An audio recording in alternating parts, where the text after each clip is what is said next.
মায়ের চোখে ঝরলে পানি আল্লাহর আরশ কাঁইপা যায়। কান্দে না যেন মায়, কান্দে না যেন মায়। মায়ের চোখে ঝরলে পানি আল্লাহর আরশ কাঁইপা যায়।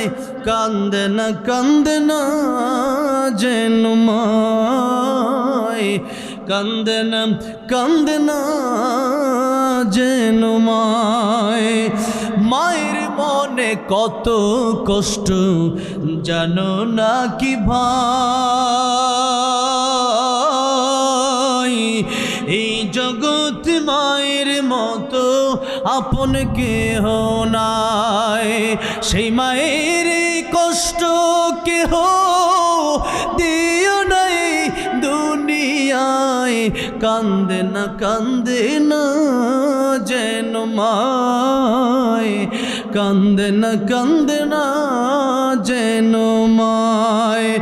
মায়ের চোখে ঝরলে পানি আল্লাহর আরশ কাঁইপা যায়। কান্দে না যেন মায়, কান্দে না যেন মায়।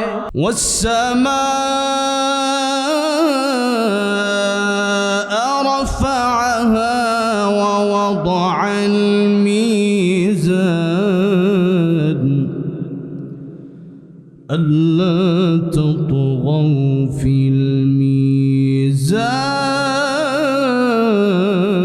الميزان وأقيموا الوزن بالقسط ولا تخسروا الميزان صدق الله العظيم.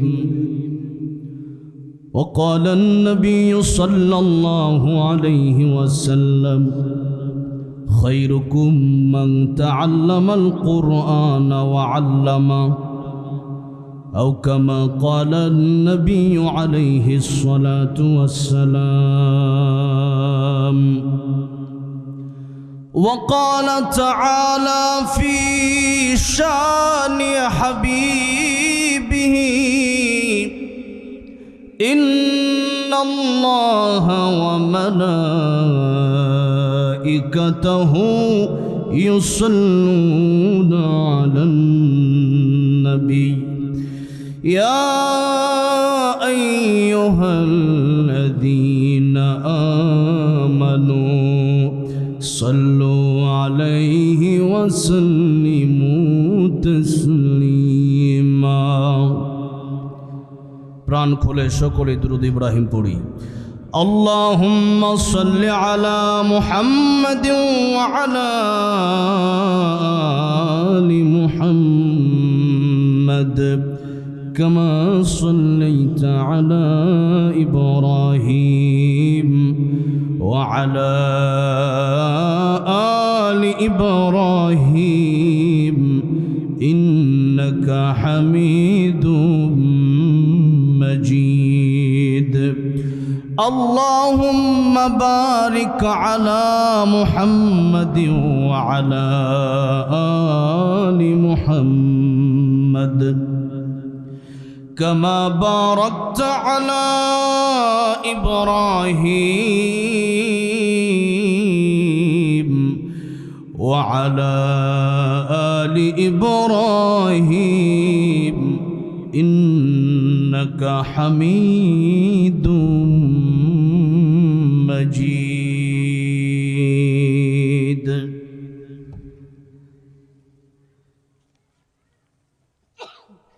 টাঙ্গাইল জেলার ঘাটাইল থানার ধলাপাড়া ঐতিহ্যবাহী দলাপাড়া আল খালিকিয়া নুরানিয়া ও হাফিজিয়া মডেল মাদ্রাসার উদ্যোগে আয়োজিত সপ্তম বার্ষিক ওয়াজ মাহফিলের আজকের শ্রদ্ধাভাজন সম্মানিত সভাপতি জনাব আলহাজ মোহাম্মদ মুশাররফ হোসেন খসরু সাহেব, প্রতিষ্ঠাতা জনতা বস্ত্র ধলাপাড়া বাজার।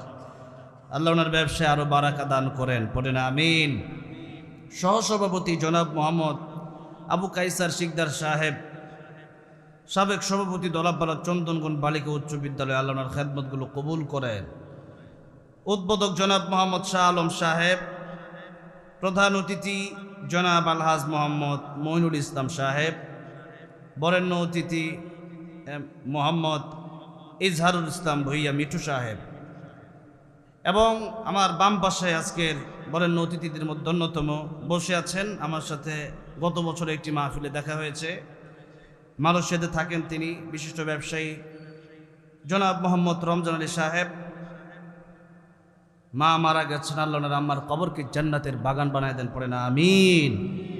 আল্লাহ আমার প্রিয় রমজান আলী ভাইকে নেক হায়াত দান করেন, পড়ে না আমিন। আল্লাহ ভাইয়ের ব্যবসায় বারাকা দান করেন, পড়ে না আমিন। দ্বীনি খেদমতগুলো কবুল আর মঞ্জুর করেন, পড়ে না আমিন। এবং আরও আছেন জনাব মোহাম্মদ ইব্রাহিম শিকদার রাসেল সাহেব, আমার পূর্বে অত্যন্ত সুন্দর জ্ঞানগর্ব আলোচনা করেছেন। আপনাদের অত্যন্ত পরিচিত মানুষ, বিশেষ করে টাঙ্গাইল ঘাটাইল ধলাপাড়া কেন্দ্রীয় জামে মসজিদের খতিব। লম্বা সময় তিনি কথা বলেছেন। হাফেজ মাওলানা মোহাম্মদ আমিনুল ইসলাম আশরাফি হাফিজাহুল্লাহ, আল্লাহ রাব্বুল আলামিন ওনার দ্বীনি খেদমতগুলো কবুল আর মঞ্জুর করেন, ওনার হায়াতে তৈয়বা দারাজ করে দেন, পড়ে না আমিন। কথা বলেছেন আরেকজনের নাম, একই নাম, শেষে শুধু একটু পার্থক্য আছে। হ্যাঁ, হযরত মাওলানা মোহাম্মদ আমিনুল ইসলাম বিন বারিকি সাহেব দামাত বারাকাতুহুম, আল্লাহ ওনার কথাগুলো আমাদেরকে আমল করার তৌফিক দান করেন। বিশেষ অতিথিবৃন্দ উপস্থিত, মুআজ্জাজ মুকাররম উলামায়ে কেরাম, তালিবুল ইলম ভাইরা, স্কুল কলেজ ইউনিভার্সিটির ছাত্র ভাইরা,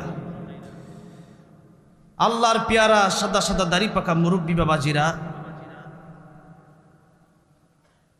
কচি কচি মাসুম বাচ্চারা, পর্দার অন্তরালে বসে আছেন আমার শ্রদ্ধেয় সম্মানিতা মা ও বোনেরা, আল্লাহ সুবহান মহিয়ান গরিয়ান রব্বুল ইজ্জত ওয়াল জালালের আলিশান দরবারে হৃদয়ের গভীর থেকে শুকর আদায় করছি যে মহান রব্বুল ইজ্জত ওয়াল জালাল আমাদেরকে এমন এমন দামি দামি নিয়ামত দান করেছেন, যে নিয়ামতগুলো আল্লাহ রাব্বুল আলামিন ডোনাল্ড ট্রাম্পকে দেন নাই, অংশন সূচিকে দেয় নাই, নরেন্দ্র মোদীকে দেয় নাই, মেক্রোকে দেয় নাই। এমন দামি নিয়ামত, সেই নিয়ামতের নাম হলো ঈমান। জুড়ে বলেন, সেই নিয়ামতের নাম কি? আল্লাহ নবী বিশ্বনবী রাহমাতুল লিল আলামিন বলেন, ঈমান যার সবচেয়ে কম থাকবে, সবচেয়ে কম যার, এই ব্যক্তিকে আল্লাহকে এই দুনিয়ার চেয়ে 10 গুণ বড় একটা জান্নাত উপহার দিবেন। জুড়ে কোন সুবহানাল্লাহ।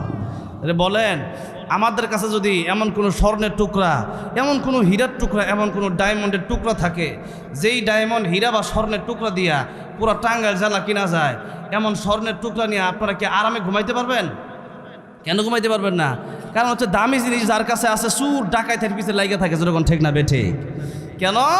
কারণ হচ্ছে এই জিনিসটা আপনার কাছে যে টুকরাটা আছে, যে দামি নিয়ামত আছে, ওই নিয়ামতের মাধ্যমে যদি টাঙ্গাইল কিনা যায়, আর কোনো ডাকায় যদি ওইটা ডাকাতি করতে পারে, পুরো টাঙ্গাইলে শত শত বিঘা জমি, হাজার হাজার বিঘা জমি, এগুলো যদি কিনতে পারে, তাহলে তার জীবনের কিছু দরকার নাই, একটা টুকরাই যথেষ্ট।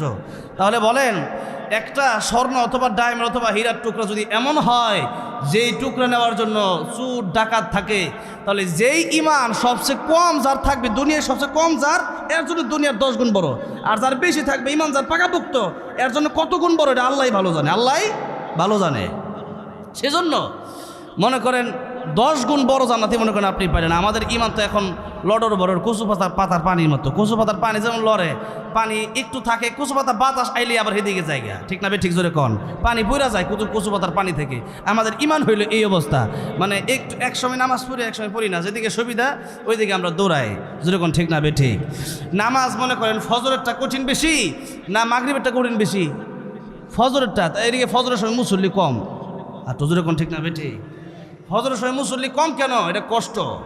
অনেকেই আছে যারা নামাজের ওয়াজ ঠিকই শুনতে পারে, মাদ্রাসা মসজিদের ওয়াজ শুনতে পারে, কিন্তু জিহাদের ওয়াজ করলে পরে মানে কি অ্যালার্জি শুরু হয়ে যায়। আর তো জোরে কন, কারণ ওই সময় আর ভালো লাগে না। কারণ হইলে ইসলাম মানে মন মতো ইসলাম, কিন্তু ইসলাম কিন্তু মন মতো না। ইসলাম হচ্ছে আপনাকে আত্মসমর্পণ করতে হবে, মানে আল্লাহর কাছে আল্লাহর কোরআনের কাছে আপনাকে আত্মসমর্পণ করতে হবে। এই দুনিয়াটা হচ্ছে আপনি আল্লাহ এটা পরীক্ষার হলে বসে পরীক্ষা দিতে হবে। এখানে বাইরে ছোটাছুটি করার দিন না। সেজন্য এখানে হচ্ছে পরীক্ষার হল। আল্লাহ যেভাবে ধৈর্য বান্ধে রাখছে ওইভাবেই। আল্লাহ বলছে যখন যেই নামাজ তখন সেই নামাজ।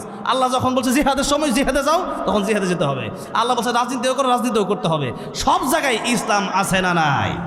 আমাদের অনেক মানুষ আছে ইসলাম বাদ দিতে চায় কিছু কিছু জায়গা থেকে, কিছুটা মানলাম আর কিছুটা বাদ দিলাম, এর নাম ইসলাম নয়। উদখুলু ফিস সিলমি কাফা। ইসলাম মানতে হবে অর্ধেক না পরিপূর্ণ ইসলাম মানতে হবে। ইসলাম এমন না যে আমি যদি এমপি হইয়া যাই তাহলে আমি রাজনীতি করবো, আমার লেগে ইসলামটা নাই। বিষয়টা এমন নয়, বরং যদি আপনি যদি এমপি মন্ত্রী হন তাতে সমস্যা নাই। তবে কথা হইল এমপি মন্ত্রীরা যদি রাজনীতি করে এমন কোনো কাজ করে যে কাজের মাধ্যমে তার জাহান্নামে যাচ্ছে আমি দেখছি, তাহলে আলেম হিসাবে আমাদের দায়িত্ব হলো ভাই আপনি মানুষের টাকা মেরে খায়েন না, সাদাবাজি করেন না, দুর্নীতি করেন না।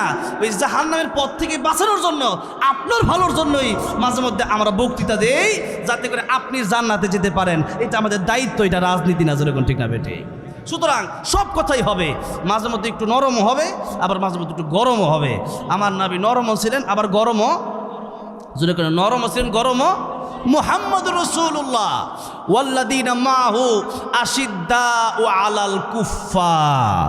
আমার নবীজি সাহাবায়ে কেরামদের সাথে নরম ছিলেন, কিন্তু কুফফার যারা, এরা যখন আল্লাহ রাসূলের বিরুদ্ধে, বিশেষ করে রাসূল তো নিজেই, আল্লাহ রাসূল কোনো সময় গালি দিলে রাসূল সহ্য করে নিতেন।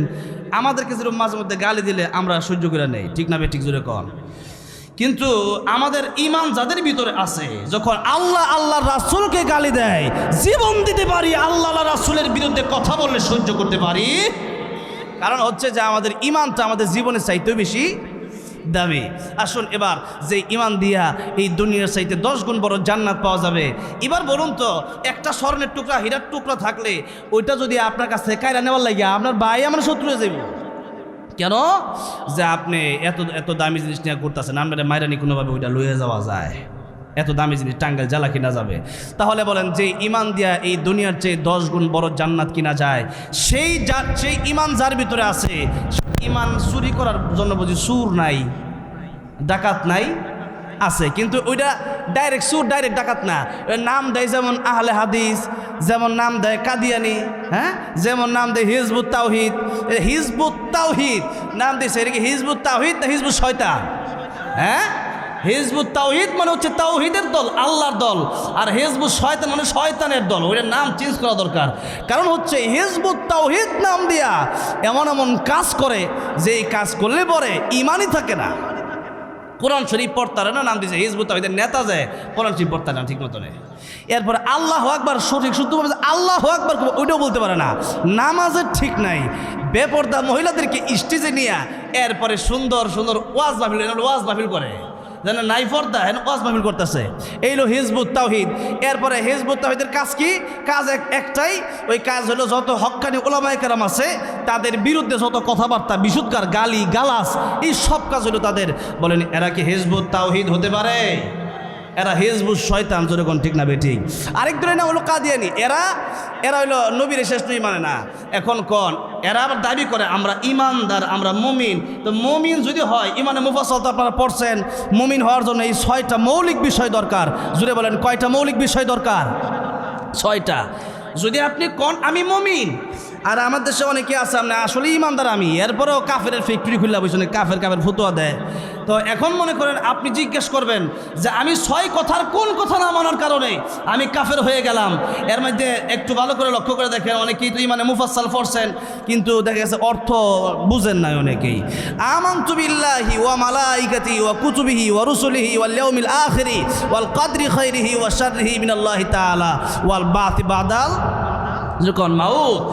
এই যে এখানে মূল হলো 6টা বিষয়, যে আমি ঈমান আনলাম আল্লাহর উপর, আমানতু বিল্লাহি, আমি আল্লাহর দেখি নাই কিন্তু আল্লাহ যে আছেন এতটুকু বিশ্বাস তো করেন। হ্যাঁ, বিশ্বাস না করলে তোর ঈমান থাকবে না। যারা নাস্তিক তারা কয় আল্লাহ নাই। এখন একবার ইমাম আবু হানিফা রাহমাতুল্লাহ আলাইহির সময় এক নাস্তিক কয় আল্লাহ নাই। কেন? কয় এটাই এমনি প্রাকৃতিকভাবে আমরা হইছি, জন্ম হইছি, এরপর আবার মইরা যাবো, আবার মইরা গেলে পরে শেষ। এখন তখন উমাইয়া খলিফা মাহাদির যুগ। উমাইয়া খলিফা মাহাদি দাজলা নদীর এক পারে উমাইয়া খলিফা মাহাদির বাড়ি, আরেক পারে ইমাম আজম আবু হানিফার বাড়ি। তো ইমাম আজম আবু হানিফা রহমতুল্লাহকে দাওয়াত করলেন যে আপনি একটু আসেন, একটা নাস্তিক সে বলছে যে আমাদের আল্লাহ বলতে কিছু নাই, এই খোদা বলতে প্রভু বলতে কিছু নাই, রব বলতে কিছু নাই। তো এখন আপনি একটু আসেন, তার সাথে বাহাস করতে হইব, তার সাথে একটা বিতর্ক অনুষ্ঠান করতে হইব, যদি আপনি জিতেন তাহলে হয়তো কালিমা পড়ে মুসলমান হইতে পারে। এখন ইমাম আজম আবু হানিফা রহমতুল্লাহ মাগরিবের সময় এসে বিকালবেলা সন্ধ্যায় ডাকছে, উনি আসলে সেই মনে করেন গভীর রজনীতে 12টা 1টায়। এখন এত রাতে যখন আসছে উমাইয়া খলিফা মাহাদি, উনি ওনার সম্মানে সবাই দাঁড়ায় গেল, বললেন হুজুর ডাক আপনাকে দাওয়াত দিচ্ছে, আপনার তো নদীটা পারলে আয় বলতেন, এই নাস্তিকে লেগে বলেছি সেই মাগরিব থেকে, এখন আমার দাওয়াত দিয়েছেন যে হুজুর 10টার আগে আপনি আইলে ভালো হয়। তা আমি মনে করেন যে 10টার আগেই 15 মিনিট আগে আমি মাহফিলে উপস্থিত হয়েছি। এখন মনে করেন যে রাত 1টা বাজায়, আমি যদি চিন্তা করি যে আরে যায় আস্তে আস্তে হাজার হাজার লোক কষ্ট পাবেন না আপনারা, বক্তাদের উচিত মাহফিলে ঠিক টাইমে উপস্থিত হওয়া। আমি কয়েক ঘন্টা আগে রওনা দিই না, আয়া মনে করেন টাঙ্গাইল তো কাছে, মানে এলাঙ্গায় চা খাই ডাব খাই আস্তে ধীরে আই আর কি, কথাটা বোঝেন নাই। তো এখন কথা হচ্ছে যে অনেক সময় অনেক বক্তা আছে ইচ্ছা করিয়া দেরি করিয়া যায়, মনে করে দেরি করলে মনে হয় দাম বাড়ে না কমে? কেন কমে? এত আমি একা মানুষ, আমার কষ্ট একাজই কষ্ট, আর সবাই মিলে কষ্ট করলে কষ্ট তো কয়েক হাজার গুণ বাইরা যায়, যেরকম ঠিক না বেঠে। সেই জন্য ওনারা একটু মনে মনে একটু কষ্টও পাইছেন যে ইমামে আজম ঠিক আছে, এই নাস্তিক করলে তো আর উমাইয়া খলিফা তিনি আবার বাদশাহ, তা বাদশাহ দাওয়াত দিচ্ছে এটা তোর ব্যাপার। তো চিন্তা করলেন যে হুজুরে দাওয়াত দিচ্ছি ঠিক আছে, দেরি করে আইছে, কিন্তু মানে অনেক দেরি হয়ে গেছে। তো হুজুর এই যে এত দেরি করলেন, আসলে কোনো বিপদে পড়ছিলেন, রাস্তাঘাটে কোনো সমস্যা হয়েছে, নদীতে কোনো প্রবলেম হয়েছে? একটা নদী পারলেই বাচ্চার বাড়ি, আর নদীর ওই পারে ইমাম আজম আবু হানিফার বাড়ি। ইমাম আজম আবু হানিফা বলেন দেখেন, আসলে যখন আমি আসলাম নদীর পারে তখন দেখি নৌকা নাই। তখন আমি চিন্তা করলাম যে যামো কি দিয়া, এখন এই চিন্তা করিয়া দেখলাম নৌকা যখন নাই, কিন্তু হঠাৎ করে দেখলাম কোন জায়গাতে একটা গাছ বাইসে আসছে, মোটা গাছ, যেই গাছ দিয়ে নৌকা বানায় কাঠ দিয়া। তো এই গাছ যখন অটোমেটিক আমার সামনে আসলো, আমি গাছই কই থেকে, এরপরে দেখলাম এই গাছ আবার একলা কেনা জানি করার দিয়ে কাটলো, কাটার পরে এই গাছ আবার নৌকা বানায় লিছে কেনা। এরপর নৌকা বানানোর পরে এরপর মাঝি নাই, নৌকা দিয়ে আমার সামনে আইছে, আমার সামনে সুতরাং আমি উঠছি, উঠার পরে এবার চিন্তা করলাম যে এবার নৌকা কি চলে কিনা, এখন দেখি মাঝি নাই, নৌকা অটোমেটিকলি আমার এই পারে নামায় দিয়ে গেছে। যাক, এখন নাস্তিকের মাথা গরম, কই কিরে মাঝি নাই নৌকা চলে কেমনে? এরপরে নৌকা কেউ বানাইলো না, একটা গাছায় পড়ছে, এটা কাইটটা নৌকা বানাইছে, এটা কি সম্ভব নাকি? আরে আপনি তো ইমামে আজম, আপনি দেখি মূর্খ। এবার ইমাম আজম আবু হানিফা যেই জন্য কথাটা বলছে, এই কথাটা এবার মানে উনি মনে মনে কয় আমি তো এই জন্যই বলছি যে তুমি আমার মূর্খ বলবা, আর তোমার আমি পরের উত্তরটা দিব। এই জন্য এবার ইমাম আজম আবু হানিফা বলতেছেন আরে মূর্খ আমি না, মূর্খ তো তুমি হতে পারো। সাধারণ একটা নৌকা, এই নৌকা যদি বানানোর জন্য মিস্ত্রি লাগে, আর যদি চালানোর জন্য মাঝি লাগে, তাহলে এত বড় একটা পৃথিবী, তোমার এত সুন্দর একটা দেহ মায়ের পেটের ভিতরে সেই নুৎফা থেকে আল্লাহ বানালেন, এমনি হয়ে গেছে বুঝি। এবার নাস্তিকের মাথা খুইলে গেছে, কালিমা পড়ে মুসলমান হয়ে গেছে। ভাইয়ের আমার, বাবাজিরা আমার, তো নাস্তিকরা তো বলে আল্লাহ নাই, তো এখন আল্লাহ যদি না থাকে তো নাস্তিকদের কথা, এখন আল্লাহ আছে, তাহলে আমানতু বিল্লাহি, আল্লাহ যে আমাদেরকে বানাইছে, আল্লাহ যে আমাদের রব, এটা আমরা বুঝি। ও মালাইকাতিহি, ফেরেশতাদেরকে আমরা বিশ্বাস করি। এরপরে কি ওয়া কুতুবিহি, এখন এই কুতুবিহি আল্লাহর যত নাজিল কিতাব আছে, এই সমস্ত কিতাব আমরা বিশ্বাস করি। তো আল্লাহর সমস্ত নাজিল কিতাবের ভিতরে শ্রেষ্ঠ কিতাব কোনটা বলেন? আল কোরআন। এখন কোরআন শরীফের কথা, কোরআন শরীফের ভিতরে পুরা কোরআন, এই কুতুবিহির ভিতরে কোরআন শরীফের পুরা 114টা সূরা ঢুকে গেছে, সবগুলো আয়াত ঢুকে গেছে, সবগুলো অক্ষর ঢুকে গেছে। এখন যদি কোনো বায়ের নক্তা যদি কেউ কাইটা, নক্তাটা খালি নিচে ছিল বিসমিল্লাহর বা নক্তা নিচে, এটা আপনি উপরে দিলেন, নুন বানা দিলেন, কি ইমান থাকবে? ইমান থাকবে? কোরআন শরীফের একটা নক্তা পরিবর্তন করার ক্ষমতা পৃথিবীর কোনো মানুষের আছে? নাই। তো এখন কাদিয়ানীরা ওয়ালাকিন রাসূলুল্লাহি ওয়া খাতামান নবীন মা কানা মুহাম্মাদুন আবা আহাদিম মির রিজালিকুম ওয়ালাকিন রাসূলুল্লাহ ওয়া খাতামান নবীন, পুরা এই আয়াতের ভিতরে ওয়া কানাল্লাহু বিকুল্লি শাইইন আলিমা, খালি খাতামান নবীন এতটুকু তারা মানে না। ঈমান আছে? যেরকম ঈমান আছে। আল্লাহ বলতেছেন আমার নবী শেষ নবী, নবীর পরে নবী নাই সংসদে। হ্যাঁ, এই তো বসে আছেন, জানেন না নাকি নবীর পরে নবী নাই? জোরে বলতে হবে, নবীর পরে নবী নাই, সংসদে আইন চাই। বুঝলাম না, এত ঠান্ডা মানে কি ইমানের ঝুঁকি নাই নাকি? মাহফিলে ইমানের আর তো আসতে কর না, আবার মা বোনেরা শুনে লাগবে তো, ঠিক না? সংসদে আইন চাই কাদিয়ানীদেরকে কাফের ঘোষণা দেওয়ার। ডক্টর ইউনূস সাহেবকে বলবো, ডক্টর ইউনূস সাহেব কয়েকদিনের লেগে মাত্র ক্ষমতায় বইছেন, এই মুহূর্তে যদি একটা কাজ করে যেতে পারেন আপনাকে চিরজীবন এই জাতি মনে রাখবে ইনশাল্লাহ। সেই কাজটা হইল বিগত 50 বছরেও এই বিশেষ করে কত এমপি মন্ত্রী কত প্রধানমন্ত্রী আসলো, কেউ কাদিয়ানীদেরকে কাফের বলে ঘোষণা দেয় নাই। আপনি শুধু সংসদ থেকে এই আইনটা পাস করেন ডক্টর ইউনূস সাহেব, যে কাদিয়ানীদেরকে কাফের ঘোষণা দেন, এই বাংলাদেশের মানুষ শত শত বছর আপনার জন্য দোয়া করবে। যেরকম ঠিক না বেটে? ডক্টর ইউনূস সাহেব একটা বুদ্ধি দিলাম, এটা কিন্তু খারাপ বুদ্ধি দিই নাই, খারাপ বুদ্ধি দিছি। এই কাজটা যদি ইউনূস সাহেব করতে রে, মুরব্বী এসে ঠিক আছে, কিন্তু ইসলাম তো রাঙ্গ হচ্ছে বেশি জানে না। হ্যাঁ, জানলে তো আগে তো সুদ খাইতো, আল্লাহ জানে ছাড়ছে কিনা। যাই হোক, তো এখন ডক্টর ইউনূস সাহেবরে এমনি এখন যে কাজ করতেছে চাই ভালো করুক, কিন্তু যত কাজই করতেছে ইসলাম তো আর আমাদের চেয়ে বেশি জানে না, নাকি জানে? জানে? জানে না। এই প্রধানমন্ত্রী আঙ্গর যে সম্মানিত প্রধানমন্ত্রী কাম পাচ্ছে না। যেরকম ঠিক না বে ঠিক? আমাদেরকে মানুষ শেখ হাসিনার সময় সম্মান করে, এখনও করে, সব সময় করবো। আর এমপি মন্ত্রীদের সম্মান পুলিশজন সালামটা দেয়, আসসালামু আলাইকুম, এক হাত উফোটায় আর হাতের লেগে ফাও উড়ায়। যেরকম ঠিক না বে ঠিক? এটা বোঝায় যে এখন সালাম, আর যখন এই ক্ষমতা থাকতো না তখন কিন্তু নিচেরটা দিয়া নাই। এই জন্য এমপি মন্ত্রী যেটা আসিল এটা জেলখানা না, ডিম মারে কেউ, লাত্তি মারে কেউ, ফসা মানে থাপ্পড় মারে কেউ, পুলিশে ধাক্কা মারে। হ্যাঁ, কি একটা অবস্থা! তাহলে এই এমপি মন্ত্রী কোনো দাম আছে? জোরে কন। এর চেয়ে বলো আলেম হয়েছি, কোরআনের যে সম্মান, ওটা কি এমপি মন্ত্রী আমাদের সম্মান হতে পারবে? পারবে না। তো ডক্টর ইউনূস সাহেব এই পরামর্শটা যে আপনি কাদিয়ানীদেরকে কাফের ঘোষণা দেন, আর খালি বিদেশে গুলো হইতো না, খালি কাজ টাজ কিছু করেন। যেরকম ঠিক না বে ঠিক? তো এই যে একটা কাদিয়ানী, এরা কাফের, এরা বলে আমরা মুমিন মুসলমান, আর আমাদের বাংলাদেশের অসংখ্য মানুষ এই যে টাঙ্গাইল থেকে শুরু করে যখন পশ্চিমবঙ্গ পঞ্চগড় ঠাকুরগাঁও দিয়ে গেলে দেখা যায় 5 লাখ 6 লাখ টাকা দেয়, আর গোলাম মোহাম্মদ কাদিয়ানী। আরে গোলাম মোহাম্মদ কাদিয়ানী তো নবী তো পরের কথা, যে বেটা বেটিক পরীক্ষা 3 বার ফেল মারছে। আল্লাহ নবী যারা হয় এরা পৃথিবীর কারো কাছে পড়ালেখা করে না, আল্লাহ নবীদের উস্তাদ স্বয়ং আল্লাহ। যখন আল্লাহ নবীর উস্তাদ কে? যখন কে? ঈসা আলাইহিস সালাম। ওনাকে যখন ছোটবেলায় ওনাকে একজন উস্তাদের কাছে দেওয়া হলো পড়ানোর জন্য, উস্তাদ বলতেছেন তুমি পড়ো আলিফ। ঈসা আলাইহিস সালাম বলতেছেন হুজুর আলিফ কি জন্য আলিফ হইল? আলিফ যে খাড়া রয়েছে এটা কি লিগা? আলিফের নিচে নক্তা নাই, উপরে নক্তা নাই, ডাইনে নক্তা নাই, বামে নক্তা নাই, নক্তা নাই কি লিগা? বা তো নক্তা আছে, তা তো আছে, সাথে আছে, আলিফও নাই কেন? হুজুর কয় যে আলিফও নক্তা নাই কেন? তো আরেক হুজুর আলিফ খাড়া রয়েছে কি লিগা? বাডা হইতে রয়েছে কি লিগা? হুজুর নেই, হুজুর আলিফটা খাড়া রয়েছে কি লিগা? হুজুর কয় যে আলিফ খাড়া রয়েছে কি লিগা, আলিফের নিচে উপরে নক্তা নাই কি লিগা? এই সমস্ত প্রশ্ন আমরা হুজুরে জিজ্ঞাসা করি নাই, আমাদেরকে হুজুর পড়াইছে আলিফ, তুমিও পড়ো আলিফ। ঈসা আলাইহিস সালাম কয় না বুঝে আমি পড়ি না। যেরকম সুবহানাল্লাহ। নবী তো না, হুজুর তো বুঝতেছে না যে নবী হবেন। আমার আল্লাহ সাহায্য কারো কেউ তো উস্তাদ হতে পারেন না। ঈসা আলাইহিস সালাম বলতেছেন না বুঝে আমি পড়ি না। হুজুর বলতেছেন তাহলে তুমি কও। অনেক সময় স্যারের প্রশ্ন করলে অনেক কিছু ছাত্র আছে, এমনি তো নবী ছিলেন, ওনার ব্যাপার ভিন্ন। আমাদের দেশে কিছু ছাত্র আছে স্কুলেও দেখা যায় স্যারের ফেস লাগানোর লেগে উল্টা পাল্টা প্রশ্ন বানায় লইয়া আছে না? স্যার এমন একটা প্রশ্ন, মানে স্যারে যদি এমন কোনো প্রশ্ন নাই এই তুই কি পারবে? যেরকম ঠিক না বেটি? ঈসা আলাইহিস সালামের উস্তাদ তো না, যার কাছে পড়াইতে দিয়েছে উনি বলতেছেন তুমি কি পারবে? ঈসা আলাইহিস সালাম বলতেছেন আমি পারবো। কত তুমি বলো। ঈসা আলাইহিস সালাম কোন না, আমি এই আপনার সামনে বসা আমি নিচে বসবো আর আপনি চেয়ারে বলবেন, ওই তো না। আপনি নিছেন আমি আপনার উপরে গিয়ে আমার উস্তাদের গদি দেন, আমি উস্তাদের গদিতে যাব, আপনি ছাত্রের সিটে আসবেন, তাহলে আমি আপনারা শিখাবো। যেরকম সুবহানাল্লাহ।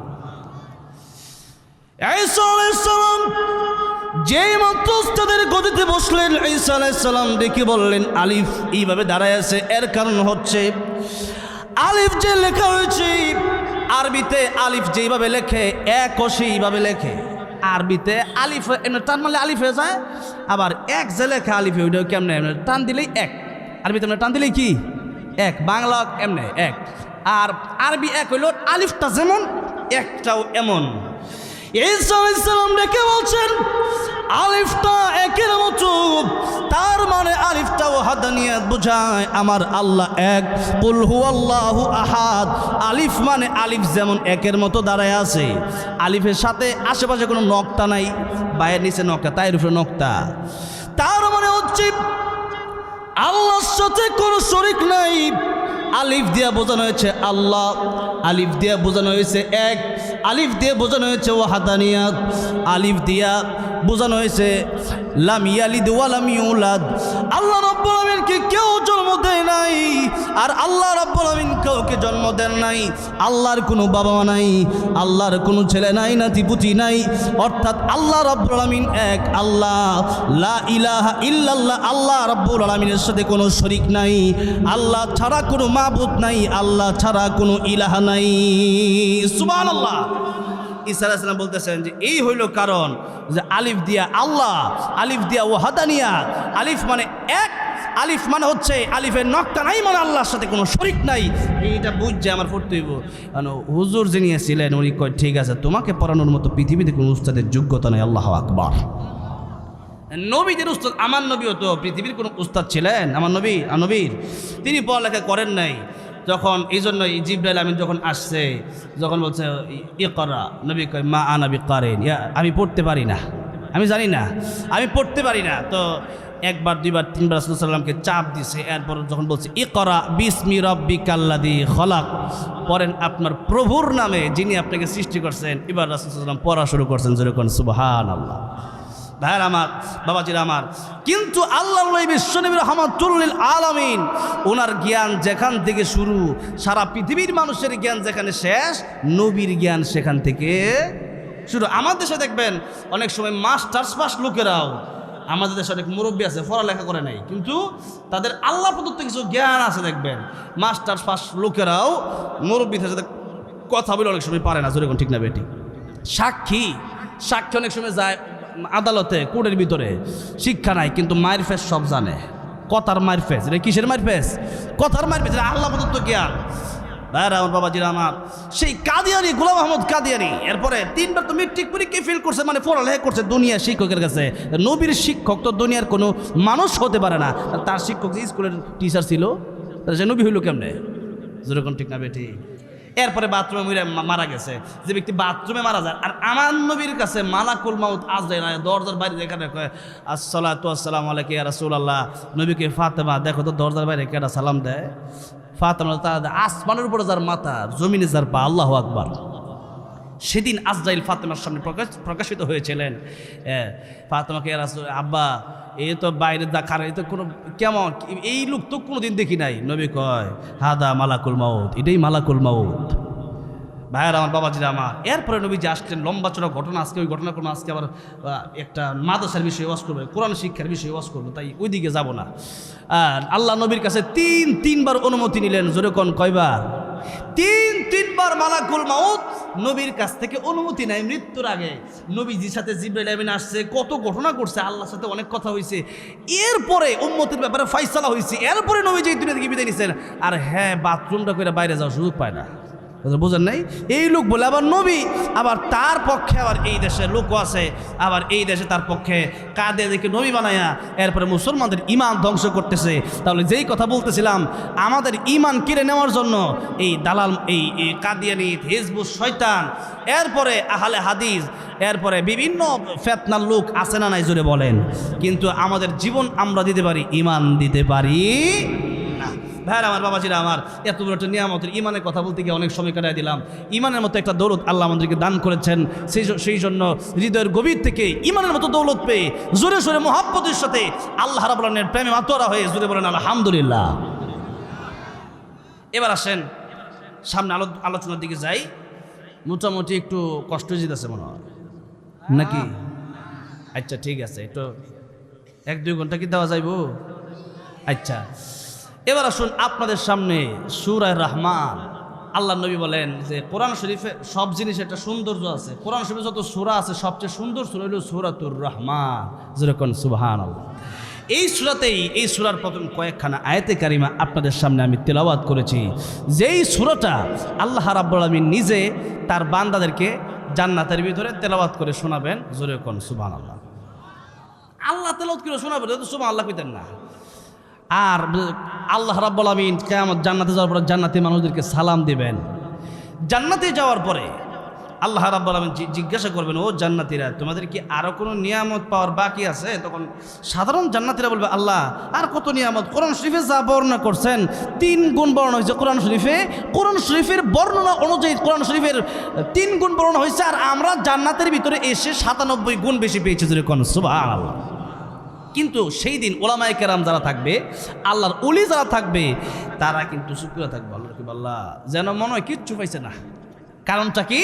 কারণটা দেখেন, আব্দুল কাদের জিলানী রাহমাতুল্লাহ তিনি একটা শেয়ার বলতেন, বলবো, তিনি বলতেন, জান্নাত দোজখ সে ইয়া রব্বি ক্যা করো, জান্নাত দোজখ সে ইয়া রব্বি ক্যা করো, आरज़ू है मैं तुझसे देखा करो। আল্লাহ রাব্বুল আলামিন, জান্নাত জাহান্নাম দিয়ে আমি কি করব? আল্লাহ রাব্বুল আলামিন, আমার জীবনের সবচেয়ে বড় ইচ্ছা হচ্ছে তোমার সাথে আমি দেখা করব, তোমার আমি দেখতে চাই। জাহান্নামে যদিও তুমি আমার দিয়া দাও, জান্নাত যদি আমি নাও পাই, জাহান্নামে থেকেও যদি তুমি আল্লাহকে আমি আব্দুল কাদের একটা নজর দেখতে পারি, আমি আব্দুল কাদের জিলানীর অন্তরে আর কোনো দুঃখ থাকবে না। এই হলো জান্নাতে যাওয়ার পরে। কারণ সাধারণ মানুষ যারা, এরা তো অনেকেই জান্নাতে যাওয়ার আশায় জাহান্নাম থেকে বাঁচার ভয়ে ইবাদত করে, কিন্তু আল্লাহর ওলি যারা, হক্কানি ওলামায়ে কেরাম যারা, তারা কিন্তু জান্নাতে যাওয়ার লেগে ইবাদত করে না, তারা শুধু জান্নাতে যাওয়ার জন্য ইবাদত করে না, জান্নাতের চাইতে বেশি তাদের আশা আকাঙ্ক্ষা হচ্ছে, ইচ্ছা হচ্ছে যে আল্লাহ রাব্বুল আলামিনের দিদার, আল্লাহর প্রেমে আল্লাহ পাওয়ার জন্য তারা বেশি ইবাদত করে। সুবহানাল্লাহ। আল্লাহ পাওয়ার আশায়। আর জান্নাতের ভিতরে যত নিয়ামত, এর ভিতরে সবচেয়ে বড় নিয়ামতের নাম হচ্ছে আল্লাহর দিদার। যেরকম কি?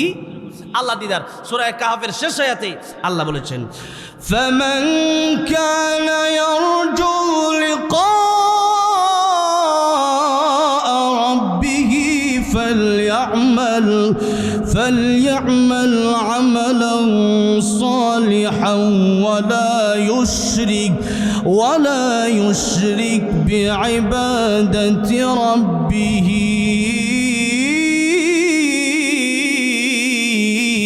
أحدا। আল্লাহ বলতেছেন, শিরিক মুক্ত নেকামল যদি কেউ করতে পারে, শিরিক মুক্ত, কি মুক্ত? শিরিক মুক্ত নেকামল যদি কেউ করে, তাহলে সেই বান্দার সাথে আমি জান্নাতে দেখা দিয়ে দিব। সুবহানাল্লাহ। শিরিক মুক্ত নেকামল।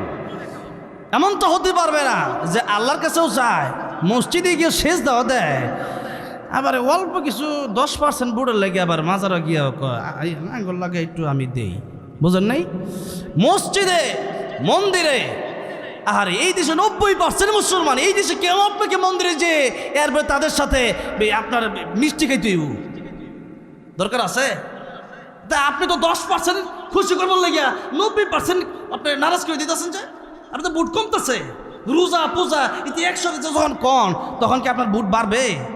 আপনি 10% হিন্দুরে খুশি করার লাগিয়া 90% মুসলমানের করে জায়গা দিয়ে দিতেছেন, আপনি বুট পাইবেন কিনতে? তাহলে চিন্তা করেন, হ্যাঁ আর কমবে। তো সেই জন্য একটু লক্ষ্য করে দেখেন যে অনেক সময় মনে করেন যে আবার আমাদেরকে মাঝে মধ্যে ধর্ম ব্যবসায়ী, বুঝলেন? ধর্ম ব্যবসা বলে আমরা করি, আমরা তো বলি যে আমরা যারা আমাদেরকে ধর্ম ব্যবসায়ী, সবাই তো আর এমন না, দুই কিছু আছে না বিচ্ছে মুনাফিক বিকাত, এগোর জন্য পুরা দলের বদনা, এই 2-1টার জন্য এরা কয় হুজুর ধর্ম ব্যবসায়ী করে। আবার আমাদের বিরুদ্ধে কথা, আমরা কি ধর্ম ব্যবসায় করছি? আমরা তো সারা জীবনই নামাজ পড়ি, আমরা সারা জীবনই টুপি পড়ি, আমরা সারা জীবনই পাগড়ি পড়ি, আমরা সারা জীবনই মানুষকে কোরআনের দাওয়াত দেই। তো আমরা তো 1 দিন 2 দিন টুপি পড়ি না, আর আমরা তো সারা জীবন মদগঞ্জ সব খাইয়া, এরপরে চুরি বদমাশি কইরা, এরপরে ওজোর ছাড়াই নামাজও খারাই পড়েন, টুপি একটা কুইতলিয়া ফিনছেন। তা এতদিন তো টুপি দেই নাই, আজকে মসজিদ টুপি কি লিগা? ধর্ম ব্যবসা আমরা করি, আপনি সারা জীবন নামাজ পড়েন না, আজকে আসেন কে লিগা? আপনি সারা জীবন ইসলামের কথা বলেন না, এখন কেন আসছেন? তার মানে বোঝা ধর্ম ব্যবসা আমরা করি না। যারা আমাদেরকে ধর্ম ব্যবসা বলে গালি দেয়, ধর্ম ব্যবসায়ী বলে, এরাই হচ্ছে আসল ধর্ম ব্যবসায়ী। এই গালি দিয়ে লাভ নেই। আমরা সারা জীবন নামাজ পড়ি, আর রাজনীতি হইলেও আমরা নামাজ পড়বো, না হইলেও পড়বো। আমরা যদি দেশের প্রধানমন্ত্রী যেই হোক, এটা ভালো হইতে পারে, খারাপ হইতে পারে, যেই হোক না কেন, আমরা আমাদের কোরআনের কথা বলেই যাবো, যেরকম ঠিক না বেটে? তাহলে আমরা ধর্মের ব্যবসা করি না, আমরা সারা জীবন ধর্ম লইয়েই আমরা আছি। কারণ জিগাইতো না আপনারা যে আপনার নেতা কাটা, আপনার নেতা কি শেখ মুজিব সাহেব না জিয়াউর রহমান সাহেব নাকি এরশাদ সাহেব কাটা, এটা জিগাইব নাকি জিগাইব তোমার নেতা মানে ওমান নাবিয়ুকা, তোমার নবীকে, হ্যাঁ মার রাব্বুকা ওমা দীনুকা ওমান নাবিয়ুকা, জিজ্ঞাসা করা হবে তোমার ধর্ম কি, জিজ্ঞাসা করা হবে তোমার নবীকে, জিজ্ঞাসা করা হবে তোমার প্রভুকে। ওই দিন প্রশ্ন ছাড়া জিজ্ঞাসা করা হবে না যে দুনিয়াতে কার লগে চলতা, এই বিষয় না, বরং আল্লাহর পরিচয় আগে দাও, ধর্মের পরিচয় আগে দাও, এরপর নবীর পরিচয় দাও। নবীর চিনো কিনা দেখো তো, যদি চিনেন আল্লাহ জান্নাতের বিছানা বিছাইয়া দেয়। আল্লাহু আকবার। আর যদি কল না বঙ্গবন্ধুর সৈনিক ছিলাম, ফেরেশতারা কইবে দে, আরে জান্নাতি তো। বিষয়টা কি এমন? তার মানে আমরা যারা আঙ্গরে কন, আর অনেকে আবার অনেক নাস্তিক আছে আমাদেরকে বলে ধর্মান্ধ, ধর্মান্ধ মানে ধর্মযুক্ত অন্ধ, ধর্মান্ধ। ধর্মান্ধ মানে হচ্ছে ধর্ম অন্ধ। তো ধর্মই তো ধর্মভিত্তিক তো থাকবো, ধর্মান্ধ তমু, যেই ধর্ম লিয়া কবরে গেলে জান্নাত পামু ওইটাই তমু। আর তোরা আহারে মূর্খ, বুঝে না, ধর্মান্ধ বলে। যে আল্লাহ এত সুন্দর করে সৃষ্টি করছে একবার চিন্তাও করে না। মান আরাফা নাফসাহু ফাকাদ আরাফা রাব্বাহু, যে নিজেকে চিনলো সে তার আল্লাহকে, সে তার রবকে চিনলো। আজকে তো নিজের লিয়ে চিন্তা করে না, এত সুন্দর মাথাটা কে দিল, এত সুন্দর কথা আমি বলতে পারি, গরু ছাগল কইতারে না কেনা দিল, এত সুন্দর শ্বাস প্রশ্বাস নেই কেনা দিল, এই যে এত লিটার লিটার পানি খায় কে দিল, এই যে ধান ক্ষেত থেকে চাউল খায় কে দিল, মুরগি গরু আহারে ছাগল মজা কইরা খায়, কিন্তু কেডা দিল এই চিন্তা করে না। আর আমাদেরকে ধর্মান্ধ বলে। ভাইয়েরা আমার, বাবাজিরা আমার, দেখেন আল্লাহ রাব্বুল আলামিন জান্নাতের ভিতরে জিজ্ঞাসা করলো, ও জান্নাতীরা তোমরা কি আর কোন নিয়ামত চাও? এখন জান্নাতের ভিতরে দেখা আল্লাহ কাদেরকে দেবেন? যারা নাকি ইমানদার, সত্যিকার ইমানদার, যারা শিরিক করে না, দুনিয়ার লোভে যারা মন্দিরে গিয়ে পূজা করে না, দুনিয়ায় যখন চায় তখন আল্লাহর কাছে চায়। কোনো খাজা বাবা তাদেরকে কিছু দিতে পারে না, কোনো মাজারের কোনো বাবা কিছু দিতে পারে না। এই বিশ্বাস যাদের উপর আছে, অনেকে আল্লাহর কাছেও চায়, মাজারে গিয়েও চায়। তো যে বেটা মরে গেছে এবারে দিবে কি? জোরে কোন ঠিক না বেটে? তাহলে মাজারে যারা যায়, শিরিক যারা করে, দেখেন এই পৃথিবীতে সবচেয়ে বড় গুনার নাম হলো শিরিকের গুনাহ। একটু জোরে কত, সবচেয়ে বড় গুনার নাম কি? শিরিকের গুনাহ। আপনি যদি মনে করেন যে আল্লাহর কিছুটা মানলাম আর নেতার সাহেবের কিছুটা মানলাম, কিসে? আল্লাহ কয় না। আল্লাহ রাব্বুল আলামিন ডেকে বলছেন, ওয়ালাকাদ বা'থনা ফি কুল্লি উম্মাতির রাসূলান আন ইউবুদুল্লাহ ওয়াজতানিবুত তাগুত। আল্লাহ বলতেছেন, এই পৃথিবীতে আমি আল্লাহ রাব্বুল আলামিন যত নবী রাসূল পাঠিয়েছি তাদেরকে দুইটা দায়িত্ব দিয়ে পাঠিয়েছি। জোরে কোন কয়টা দায়িত্ব? এক নম্বর দায়িত্ব হচ্ছে আন আবুদুল্লাহ, এক নম্বরে আল্লাহর ইবাদত করতে হবে। আল্লাহ ছাড়া কারো ইবাদত করা যাবে না। জোরে কোন কার ইবাদত করতে হবে? আল্লাহর ইবাদত করতে হবে। দুই নম্বর আল্লাহ কয় ওয়াজতানিবুত তাগুত, তাগুত বর্জন করতে হবে। আমরা অনেকে মনে করি যে আল্লাহর ইবাদত তো করতেছি, আর আমাদের নেতা যেহেতু কইছে আজকে নামাজটা পড়ার দরকার নাই, আজকে নামাজটা পড়লাম না, কি হয়েছে? এই কী যে হয়েছে কম, এই তেরা আমি কোরআন হাদিসের সাথে চলে।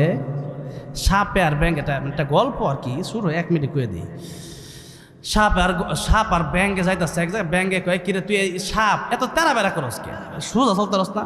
সাপে কয় আমি তেরা বেড়া চলবো, এটা আমার স্বাধীনতা, তোর কি?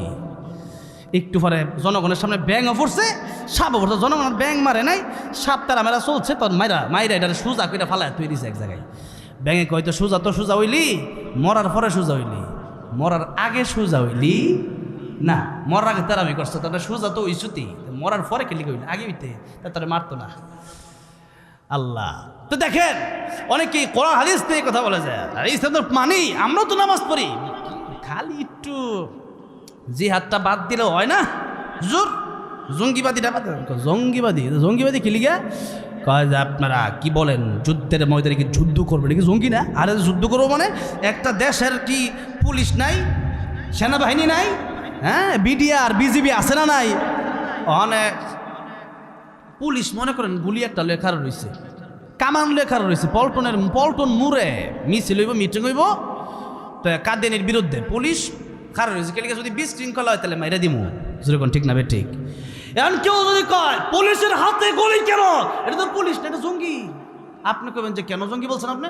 এটা পুলিশ, সে তো শৃঙ্খলা নিরাপত্তা দেবে, তাদের গুলি থাকবে কেন? তখন সরকার বলবে না, তার হাতে গুলি মানুষকে মারার জন্য নয়, বরং সুর ডাকাত বিশৃঙ্খল উচ্ছৃঙ্খলা লোক যারা, এদের ঠ্যাঙ্গ মারার লেগে যদি কোন ঠিক না বেটি, এরা উচ্ছৃঙ্খল করলে পরে দেশে সমস্যা হবে। এখন বিজিবির হাতে গুলি, আপনি কোন এই ইন্ডিয়ার বর্ডারে আইসি আপনি দেখলাম বালা, আপনি তো গুলি করেছেন কি লিগা? বিজিবি বলবে এটা হইল দেশের সীমান্ত রক্ষা করার জন্য। কন্যা, দেশের সীমান্ত রক্ষা করার জন্য বিজিবির হাতে গুলি থাকলে বিজিবি জঙ্গি হয় না। দেশের উচ্ছৃঙ্খল মানুষগুলোকে শৃঙ্খলায় আনার জন্য পুলিশের কাছে গুলি থাকলে পুলিশ জঙ্গি হয় না। আর আমরা ঈমান রক্ষার জন্য, ইসলাম রক্ষার জন্য যখন আমরা বলি তরবারির কথা, যখন আমরা বলি বুলেটের কথা, কামানের কথা, তখন আমাদেরকে জঙ্গি বলা হয়। এটুকু আমরা নারাজ না, কারণ এই দেশের চাইতে আমাদের ঈমান বড়, দেশের চাইতে আমার ইসলাম বড়, দেশের চাইতে ঈমানদারের কাছে কোরআন বড়, দেশের চাইতে ঈমানদারের কাছে আল্লাহ রাসূল বড়। ঈমানদার যখন আল্লাহ রাসূলের বিরুদ্ধে কথা শুনে, কোরআনের বিরুদ্ধে কথা শুনে, তখন সেও তরবারি নিয়ে তাকে মারতে চায়। কারণ হচ্ছে তখন জঙ্গিবাদী বলা যাবে না। হ্যাঁ, দেশ তো কয়দিন পরে নাই, দেশ এটা তো কেমন হইব, কেমন হইতো না? আল্লাহ কই ইন্না সাআত, তাদের কিয়ামত আইতাছে, কিন্তু আল্লাহ কই ইন্না সাআত আতিয়াতুন, এই পৃথিবী আমি আল্লাহ ধ্বংস করে দেব, কিয়ামত বানায় দেব। আল্লাহ কই আমি কিয়ামত করে পৃথিবীটা তামা বানায় দেব, তামা এটা থাকবে না। যেই পৃথিবী ধ্বংস হয়ে যাবে, সেই পৃথিবীর জন্য একটা দেশের একটু ক্ষমতার জন্য যদি, অথবা দেশের শৃঙ্খলা দেশ রক্ষা করার জন্য যদি আর্মির প্রয়োজন হয়, কামানের প্রয়োজন হয়, বুলেটের প্রয়োজন হয়, প্রশাসনের প্রয়োজন হয়, তাহলে যেই ঈমান দিয়ে আল্লাহর তুই জান্নাতে যাব, যে আল্লাহ আমাকে বানালেন সেই আল্লাহকে খুশি করব, সেই ঈমান বাঁচানোর জন্য যেমন নাকি আমরা এক হাতে কোরআন নিতে পারি, আর এক হাতে তরবারি নেওয়ার প্রয়োজন হলে নিতে হবে কি হবে না? এই জন্য একজন কবি গজলে বলেছেন, সুন্নাত নয় শুধু দাওয়াতের মেহমান, সুন্নাত নয় শুধু খাওয়া শেষ মধুপান, আরো কিছু সুন্নাত আছে তুমি জানো কি, জানলেও জীবনে কখনো তা মানো কি। সুন্নাত শুধু নয় মেষ চড়তে যাওয়া, আর সুন্নাত হলো পাথরের আঘাতে খাওয়া, মুহাব্বতে তাই খালিদ ওমর আলী আবু বকরের মতো পাশে থাকো কি, আর কিছু সুন্নাত আছে তুমি জানো কি, জানলেও জীবনে কখনো তা মানো কি। এই জন্য সুন্নত মানতে হলে অর্ধেক না পরিপূর্ণ, জোরে বলে পরিপূর্ণ মানতে হবে। ভাইয়েরা আমার, বাবাজিরা আমার, এই জন্য শিরিক মুক্ত ঈমান প্রয়োজন। জোরে বলেন কি মুক্ত ঈমান? শিরিক মুক্ত। আল্লাহ রাব্বুল আলামিন বলেন, কিয়ামতের কঠিন ময়দানে আমি আল্লাহ চাইলে তোমাদের সব গুনাহ মাফ করে দিব, কিন্তু একটা গুনাহ মাফ করব না, এটা হলো শিরকের গুনাহ। ওটা কোন গুনাহ? শিরিক। লোকমান হাকিম, আল্লাহ কোরআন শরীফে সূরা নাজিল করছে, তো লোকমান হাকিম ওনার নাম আল্লাহ কোরআন শরীফে নিয়ে বলতেছে যে লোকমান হাকিম ওনার সন্তানকে কিছু নসিহত করলেন, ওইটা তোমরা শোনো। লোকমানের কথা আল্লাহর এত পছন্দ হয়েছে। তো প্রথম কথাটা কি? প্রথম কথা, লোকমান হাকিম তার সন্তানকে নসিহত করতেছেন। ওয়াইয ক্বালা লুকমানু লিবনিহি ওয়া হুয়া ইয়াইযুহু ইয়া বুনাইয়া লা তুশরিক বিল্লাহ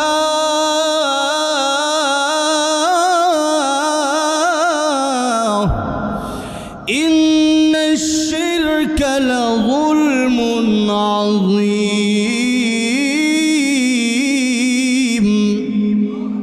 লোকমান হাকিম ওনার সন্তানকে বললেন, ও সন্তান, শিরিক করিও না। এই দুনিয়ার সবচেয়ে বড় গুনাহ নাম হচ্ছে শিরিক। শিরিকটা কেন সবচেয়ে বড় গুনাহ? কারণ হচ্ছে আল্লাহর সমকক্ষ কাউকে মনে করা, আল্লাহর আইন বাদ দিয়ে, আল্লাহর পূজা বাদ দিয়ে অন্য কারো পূজা করে আল্লাহ বরদাস্ত করতে পারে না। একটা স্বামী যখন তার স্ত্রীকে বিয়ে করলো, দেনমোহর দিয়ে বিয়ে করলো, এরপরে স্ত্রী যদি কয় মানে রাগ করে বসে থাকে, স্বামী বললো কেন রাগ করছো? কয় আমার যেটা শাড়ি দরকার, খুব পছন্দ ছিল, তুমি কি দিবা? আপনি বলেন দিব না, মানে তুমি আমার একমাত্র স্ত্রী, তোমাকে আমি অনেক ভালোবাসি, স্বামী তোমাকে স্ত্রী শাড়ি দিব, খুশি। আরেকদিন বাইক গেছে, দেখেন গাল ফুলা বই রয়েছে, তার মানে কি হয়েছে? কয়ে একটা স্বর্ণের চেইন লাগবে। আপনি বললেন ঠিক আছে, টাকা পয়সা বেশি নাই তো, ঠিক দিব মনে একটা কিন না, যতটুকু আছে দেখি। এরপরে আরেকদিন বাড়িতে গেছেন, আবার গাল ফুলা বেরোতে। আপনি বললেন যে প্রতিদিন গাল ফুলা না বেরো থেকে কুইতারো না, কি হয়েছে? হ্যাঁ, কয় যে আসলে আজকে যে একটা আবদার, এটা আসলে কেমনে যে কই। আপনি বললেন কি হয়েছে, কও না। কয় যে দেখেন টাঙ্গাইল দলাপাড়া তো গাড়াইলের একটা ছেলে আমার খুব পছন্দ, তো এই ছেলেটার সাথে একদিনের জন্য একটু আমি গাজীপুর সাফারি পার্কে ঘুরে আসতে চাই। কি যে এতদিন তো গাল ফলাইছে, এতদিন তো স্বর্ণের চেন, শাড়ি, নেকলেস যা চাইছে দিছেন, আজকে গাল থাকবো নি? হ্যাঁ, নাকি ঘুষিও মারতারে? কি কইলি না? হ্যাঁ, একজন স্বামী তার স্ত্রী আরেকটা ছেলের সাথে পরকিয়া করবে, আরেকটা ছেলের সাথে যাবে গা, আরেকটা ছেলের সাথে গিয়ে পার্কে করবে। একটা স্বামী যেমন সহ্য করতে পারে না, নিজের জায়গায় অন্য কোনো ছেলেকে বরদাস্ত করতে পারে না, ঠিক তেমনি ভাবে যেই আল্লাহ রাব্বুল আমিন আমাকে আপনাকে এত মায়া কইরা নিজের কুদরতি হাত দিয়ে আমার চেহারা, আপনার চেহারা বানাইছে, ওই আল্লাহ বাদ দিয়ে যখন মাজারে গিয়া সেজদা মারেন, আল্লাহ কই বান্দারে কি করলি তুই এটা, কি করলি তুই এটা? আহা, এরপরে যখন হিন্দুরা কাফেররা যখন এই মূর্তিরে গিয়ে সেজদা দেয়, আল্লাহ কয় আহারে তোরে আমি বানাইলাম, এই মাটি তো আমি বানাইছিলাম, এটা তুই সেজদা দেস।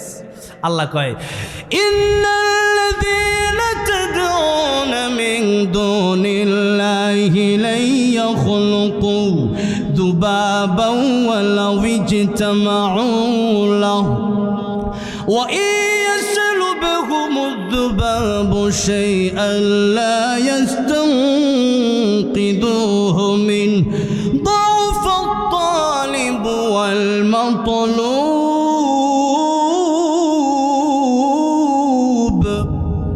আল্লাহ বলতেছেন আমি আল্লাহকে বাদ দিয়া দুনিয়ার মানুষ যাদেরকে ডাকে, এরা তো এমন দুর্বলের আল্লাহ বলতেছেন দাউফাত তালিব ওয়াল মাতলুব। তালিব মানে যে তলব করে, যে চায়, আর মাতলুব মানে যার কাছে চাওয়া হয়। আল্লাহকে দুইটাই দুর্বল।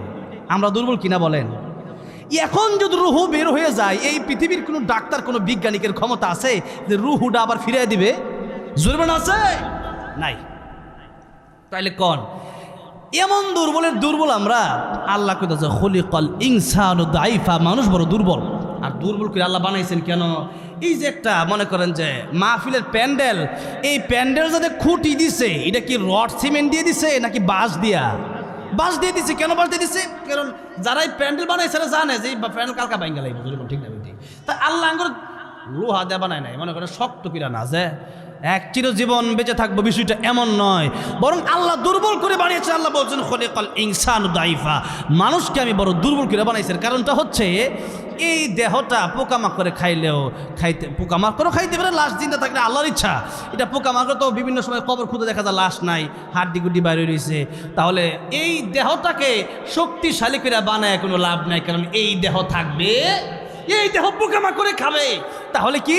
তাহলে আল্লাহ কয় ইল্লা মান আতাল্লাহ বিকলবিন সালিম, কলব যদি ভালো হয়, ভিতরের অন্তর যদি তোর ভালো হয়, ও বান্দার এই ভিতরে যদি তাকওয়া থাকে তোর, আমি আল্লাহর কাছে ওই কলব নিয়ে আয়। দেহ ভালো হওয়ার দরকার নাই, আমরা এখন দেহ সাজাই, চেহারাটা মোটামুটি সাবান ছাড়া তো গোসলই হয় না, এরপরে ফেস ওয়াশ, আলট্রাসাউন্ড, কত কিছু দেই আমরা। এই যে দেই, এটা কিন্তু বড় কথা না। হযরতে বেলাল কালো, কিন্তু আল্লাহর কাছে হযরতে বেলাল বড় ভালো। কালো কিন্তু আল্লাহর কাছে বড় কালো, কিন্তু আল্লাহর কাছে বড় ভালো। আল্লাহ রাহমাতুল লিল আলামিন জান্নাতের ভিতরে মেরাজের রজনীতে যখন গেলেন, আল্লাহ নবী কার হাঁটার আওয়াজ শুনতেছেন। আল্লাহ নবী বলেন জিবরাইল, জান্নাতের ভিতরে আমি আসলাম, কিন্তু আমার আগে কে যেন যেন জান্নাতের ভিতরে হাঁটে, কার টক টক আওয়াজ যেন শোনা যায়। জিবরাইল আমিন বললেন, ইয়া রাসূলুল্লাহ, ইয়া হাবিবাল্লাহ, জান্নাতের ভিতরে আপনি এসেছেন ঠিক আছে, আপনার সাথে আর আমি ছাড়া আর কেউ হাঁটে না, কিন্তু হযরতে কালো বেলাল জমিনে হাঁটি, দুনিয়ায় তার হাঁটার আওয়াজ আল্লাহর তরি জান্নাতের ভিতরে এসে পৌঁছে যায়। হযরতে কালো বেলাল হাঁটে আর তার হাঁটার আওয়াজ আল্লাহর তরি জান্নাতের ভিতরে পৌঁছে যায়। তাহলে বলেন হযরতে বেলালের সম্মান কম না বেশি? কিন্তু মানুষটা তো গোলাম, কালো, হাবশি। সেই হযরতে বেলাল রাদিয়াল্লাহু আনহু এত কালো, এরপরও আল্লাহর কাছে মর্যাদা বেশি, এত ভালো। তাহলে চেহারা দিয়ে দাম আছে? লাভ আছে? লাভ নেই। আর আবু লাহাব, আবু লাহাব রে, আবু লাহাব কয় কি লিখে জানেননি? আবু লাহাব মানে লাহাবের বাপ, লাহাব মানে অগ্নিশিখা, অগ্নিশিখা। তো এই যে অগ্নিশিখা, আবু লাহাব এত সুন্দর ছিল, তার চেহারাটা ছিল লাল টকটকে, মানে অনেকের চেহারা সুন্দর, লাল সুন্দর যারা, তা আবু লাহাব ছিল এত সুন্দর, খুবই সুন্দর ছিল আবু লাহাব। এই আবু লাহাব মানে হচ্ছে অগ্নিশিখা, মানে সুন্দরের বাপ কইতো আর কি, এরকম কথা। তো এই হচ্ছে অগ্নিশিখার বাপ, মানে এত সুন্দর ছিল। আগুনের মাথাটা অগ্নিশিখা বলা হয়। আগুনটা তো হলুদ, আগুনটা কি, আর আগুনের উপরে যে থাকে ওইটা হলো একেবারে লাল। আগুনের উপরে যে মাথাটা মোমবাতি আগুন ধরে বা উপরে যে একবার অগ্নিশিখা, ওইটা হইলো লাল। আবু লাহাব কে বলে তো লাহাবের বাপ, আবুল মানে বাপ, তা আবু লাহাব মানে লাহাবের বাপ মানে অগ্নিশিখা, মানে সুন্দরের বাপ এক হিসাবে। আবু লাহাব এত সুন্দর ছিল, এত সুন্দর হয়ে গেলে কই গেল? জান্নাতে গেল না জাহান্নামে গেল? কেন? আবু লাহাব সুন্দর হয়ে জাহান্নামে যায়, আর কালো বেলাল কালো হয়ে জান্নাতে যায়। আল্লাহর কাছে মর্যাদা এত বেশি। তাহলে কি চেহারা সুন্দর করে লাভ আছে না ভিতরে সুন্দর করতে হইব? আর তো জোরে কম, ভিতরে সুন্দর করতে হইব। তাই আল্লাহ রাব্বুল আলামিন সূরা হুজুরাতে বলেছেন, ইন্না আকরামাকুম ইনদাল্লাহি আতকাকুম। বান্দারে, আমি আল্লাহর কাছে কালো দিয়ে দলা দিয়ে দামি হওয়া যায় না, লম্বা আর খাটো দিয়ে দামি হওয়া যায় না। আমি আল্লাহর কাছে মোটার চিকুন দিয়ে দামি হওয়া যায় না। আমি আল্লাহর কাছে দুনিয়ার গরিব দিয়ে দামি হওয়া যায় না। আমি আল্লাহর কাছে যদি দামি হতে হয়, ইন্না আকরামাকুম ইনদাল্লাহি আতকাকুম, অন্তরের ভিতরে তাকওয়া ঢোকাও, অন্তরের ভিতরে আল্লাহর ভয় প্রবেশ করাও। ইয়া আইয়ুহাল্লাযীনা আমানুত্তাকুল্লাহা হাক্কা তুকাতিহি, আল্লাহকে ভয় করার মতো ভয় করো। আল্লাহকে যারা ভয় করবে আল্লাহর কাছে তারা সবচেয়ে বেশি দামি। এই জন্যে কারণ হচ্ছে আল্লাহকে যারা ভয় করে জান্নাতের রাস্তা তাদের জন্য সহজ হয়ে যায়। আর আল্লাহ রাব্বুল আলামিনকে ভয় না করলে সে ব্যক্তিকে পুলিশ, র্যাব, আর্মি দিয়েও তাদেরকে সোজা করা যায় না। যেরকম ঠিক না বেটি? কারণ হলো র্যাব, আর্মি, আমাদের সমাজে এমনও আছে যে চুরকে যখন পুলিশে ধরে নিয়ে গেছে তখন চুরি ছিল কিন্তু বাড়ি আবার ডাকাইতে গেছে। কারণ হচ্ছে চুর তো চুরি করতে যদি না। এখন সব পুলিশ তো আর এক সমান না। কিছু পুলিশ আছে তারা মাশাআল্লাহ আলহামদুলিল্লাহ, অনেকেই পুলিশটাও দেখছি যারা জীবনে কোনোদিন ঘুষ খায় না, জীবনে কোনোদিন অবিচার করে না। আবার এমন পুলিশও তো আছে যে পুলিশে টেহার কথা কইলে একটু নরম হয়ে যায়। ইসমে আজম ফেরাজ মাত্র ফু দেয়, আচ্ছা ঠিক আছে বুঝছি, হ্যাঁ। তো যেই মাত্র এই পুলিশ চুরের ধরে নিয়ে গেছে, আমাদের এখন আমি আগে নারায়ণগঞ্জ এক এলাকায় থাকতাম, যতবার জেলা যায় সে আরও কঠিন হয়ে বের হয়। তো এলাকার লোকেরা তার বিরুদ্ধে কিছু করে না, পদক্ষেপ নেয় না। ভ্যার বিরুদ্ধে নিয়ে গেলে পুলিশ আঙ্গরে আমরাও পারি না হের লগে। তো এখন পারি না মানে পারে না বিষয়টা এমন না। যখন ঠিক মতো যদি দেওয়া হইতো, ধরা হইতো, কোরআন দিয়া যদি বিচারটা করা, মনে করেন যে কোরআন দিয়া যদি বিচারটা করা হইতো, কি দিয়া? আর টুজরে কর না কি দিয়া? কোরআন দিয়ে যদি বিচারটা করতে, বিচারটা কেমন হইতো? আল্লাহ নিজে বলছেন, আস-সারিকু ওয়াস-সারিকাতু ফাকতাউ আইদিয়াহুমা, হাত কেটে দাও। কি কেটে দাও? হাত কেটে দাও। আল্লাহ বলছে হাত কেটে দাও। একজন চোরের যদি হাত, ইসলাম যখন ছিল তখন মানুষের বিচার জনসম্মুখে করা হইতো। কেন? এই একটাকে দেখে পুরো দেশের লোক ঠিক হয়ে যাবে। হ্যাঁ, একটাকে যদি বাইতুল মুকাররমের সামনে Somoy TV, Jamuna TV, N TV, Bangladesh সবগুলা নিয়া, পত্রপত্রিকা নিয়া এবার নিউজ করে, এই সুর এর হাত কেটে দিলাম। একবার এক হাত কাটলাম, আরেকবার করলে আরেকটা হাত কেটে দিলাম। এমনি যদি হাত কেটে দেওয়া হইতো, দেশের সুরেরা যেগুলো চুরি করে এগুলা তারের মতো সোজা হয়ে যেত। বাবা রে বাবা, কি চুরি, হাত দিব কাটা। ভিক্ষা করে খাবো, হ্যাঁ, তাহলে চুরি করে খাইতাম না। দেখেন কালকে আসতেছি, কালকে ঢাকা যাচ্ছি, ঢাকা থেকে গাজীপুর আসতেছি, 3টা মোটরসাইকেল 3টা লোক বসা, আমি দেখে এত কষ্ট লাগছে। আমি গাড়ি চালাচ্ছি, এর সামনে দিয়ে একটা লোক খালি চিল্লাইতেছে, আর আমি একটু সামনে গিয়ে দেখি 3টা লোক মানি ব্যাগে খুঁজতেছে কি কি নিল আর কি, বিভিন্ন জিনিস দেখতেছে কি কি আছে। আর ওই লোকটা পাগলের মতো কাঁদতেছে যে হারে ঢাকা গেছে কোন কাজে, কাগজপত্র, আইডি কার্ড, ভিসা কার্ড, হয়তো কত কার্ড থাকতে পারে, টাকা পয়সা, জরুরি জিনিসপত্র সব যখন নিয়ে গেছে, লোকটা পাগলের মতো দৌড়াইতেছে। হুন্ডা কি ধরতে পারবে? তখন আমাদের গাড়িটা, আমি ড্রাইভার বললাম টানো, ড্রাইভার তাদের পিছনে পিছনে টানতেছে, সে আবার আমাদেরকে দেখে ভাবলো যাতে আমরা কি দেখছি কিনা, গাড়ি ঘোরায় গাজীপুরের মুখ থেকে আবার চলে গেল ঢাকার দিকে। আর কে ধরে তারে? আর সাথে পুলিশের গাড়ি দাঁড় করানো, পুলিশ কিচ্ছু কয় না, কি কইতে রে কয় না। তো এখন ওই বিচারটা যদি তার ঠিক মতো পুলিশ যদি তার পিছনে দৌড়ানো একটা ধরা দিত, এরপরে যদি তার দাঁড় করে যদি তার হাতটা যদি জনসমস্যা কেটে দিত, আল্লাহর যে আইন, কোরআনের যে বিচার, আল্লাহ কই চুরি করে হাত কেটে দেবো। ওইভাবে হাত কাটলে পরে দেখা গেছে ওই হাত কাটার ভয়ে আর চুরি করতে নজর, ঠিক না বেটি? তো এখন কেন করে? এখন করে যে আর চুরি করলে এই দেশে সবচেয়ে জেল কম হইলো সুরের দেশ জেল হইলো 2 দিন 3 দিন, একদিন পুরো বাইরে চিন্তা করে এইটা রাইটটা কি করবো মানে হাতটা যদি কেটে দেওয়া হইতো তাহলে আর জীবনে চুরি করতে পারতো। কি দা চুরি করবো? আতিথ্য নাই, চুরি করবো কি দার থাবা মাইরা নিতে, কালকে নিচে এই নেওয়া নিতে পারতো না, হাত নাই। দেখেন এই যদি হয় অবস্থা, তাহলে আল্লাহর কোরআনের বিচার ব্যবস্থা দরকার আছে না নাই? আল্লাহ কবুল করেন, যেরকম আমিন। ভাইরা আমার, বাবাজিরা আমার, যেই কথা বলতেছিলাম, আল্লাহর দুনিয়ায় আল্লাহর বিচার কায়েম করার জন্য আমাদের চেষ্টা ঐক্যবদ্ধ হতে হবে, ঠিক না ঠিক জোরে কোন? এবার আসুন, শিরিক মুক্ত ঈমান আমাদের লাগবে, তাহলে আল্লাহকে তোমাদের সাথে আমি জান্নাতে দেখা দেব। এবার আল্লাহ রাব্বুল আমিন বলতেছেন, ও দুনিয়ার মানুষেরা, তোমরা আমি আল্লাহ তোমাদের সাথে দেখা যে করবো, তোমাকে সালাম দেবো, কোরআন তেলাওয়াত শোনাবো, ওইটা জান্নাতে আসলে পরে। আর আল্লাহ রাব্বুল আমিন জান্নাতে যাওয়ার পরে সূরা রহমানটা তিলাওয়াত করে শোনাবেন। আর জান্নাতীদেরকে আল্লাহ রাব্বুল আমিন যখন জিজ্ঞাসা করবেন, ও জান্নাতীরা তোমাদের আর কি কি বাকি আছে, তখন উলামায়ে কেরাম, আল্লাহর ওলিরা তখন বলবে, আল্লাহ জান্নাত ও দোজখ সে ইয়া রব্বি ক্যা করো আরজু হ্যায় মে তুঝসে দেখো। আল্লাহ জান্নাতে আইসা বাড়ি পাইছি, গাড়ি পাইছি, আল্লাহ নারী পাইছি, এটা দুনিয়া তো ছিল। রাতের বেলা তাহাজ্জুদ পড়ছিলাম, ঠান্ডা পানি দিয়ে ওযু বানাইছিলাম, জান্নাত পাওয়ার জন্য নাই, শুধু আল্লাহ তোমার প্রেমে পড়িয়া তাহাজ্জুদ পড়ছিলাম, তোমারে পাওয়ার জন্য। যখন আল্লাহু আকবার, আল্লাহ তোমার দেখতেছে, আল্লাহকে এবার আমি তোমাদেরকে দেখা দিব দারুস সালাম যে জান্নাতটা আছে, ওই জান্নাতে আল্লাহ কোরআনের একটা মাহফিল করবেন। যেরকম সুবহানাল্লাহ। মাহফিলটা আসলে মানে চেয়ার বেশি তো, এখন পুরোটা আর কটা চেয়ার দিলে তো আরো সুন্দর হইতো। তাইলে দেখা গেছে এটা খারাপ কইতাছি না আর কি, চেয়ার তো আনা হয়েছে, চেয়ার দিলে সুন্দর হইতো, খারাপ হইতো। যে কয়জন বইয়ে রয়েছে তো অল্প কয়জন, আর মানে চেয়ারে তো বেশি রয়েছে বেশি মানুষ, তাহলে আর মনে করেন যে 200 চেয়ার আনলেই সুন্দর হয়ে যেত। তাহলে যাই হোক, আগামীতে যদি চেয়ার আনেন তাহলে একটু বাড়াই আইনি, তাহলে সুন্দর হইবে। কারণ অনেকে চেয়ার বসে, আর নিচে বসে উঠতেছে, তো আর আগে থেকে পরিবেশটা একটু কেমন জানি। তাহলে যাই হোক, আপনাদের কি কষ্ট হইতেছে? হ্যাঁ, আর 1 ঘন্টা দেওয়া যাবে না ইনশাল্লাহ? 12টা পর্যন্ত শেষ করে দিন, 12টার আগে ইনশাল্লাহ। 12টা পার করতাম না, আমি 11:30 পর্যন্ত কথা। তারপর টাঙ্গাইল আইছে, তা আমার এটা টাঙ্গাইলতে কালকার আগের দিন মাহফিল ছিল কক্সবাজার, কই রাইতে জীবনে 900 কিলোমিটার দূরে, মানে যাওয়া মিল 900 কিলোমিটার, এত দূরে মাহফিল। তো সেখানে গিয়া মনে করেন না ওই নির্দিষ্ট টাইমে করি, কারণ আবার সেই ঢাকা যাওয়া লাগবে। কিন্তু এনে তো গাজীপুর তো টাঙ্গাইল আইছে, এনে যদি আমি কিপটামি করি তাহলে হইব। কালকেও টাঙ্গাইল মাহফিল, কালকে সখীপুর। টাঙ্গাইল আর কিপটামি টিপটামি নেই, টাঙ্গাইলে যতক্ষণ করুন চাল্লা দিলে, কারণ এনতে বাইর যাবো, এনতে এনো খালি যাবো, গাড়িতে উঠতে উঠতে দেখতে দেখতে যাবো গা, যেরকম ঠিক না বে ঠিক।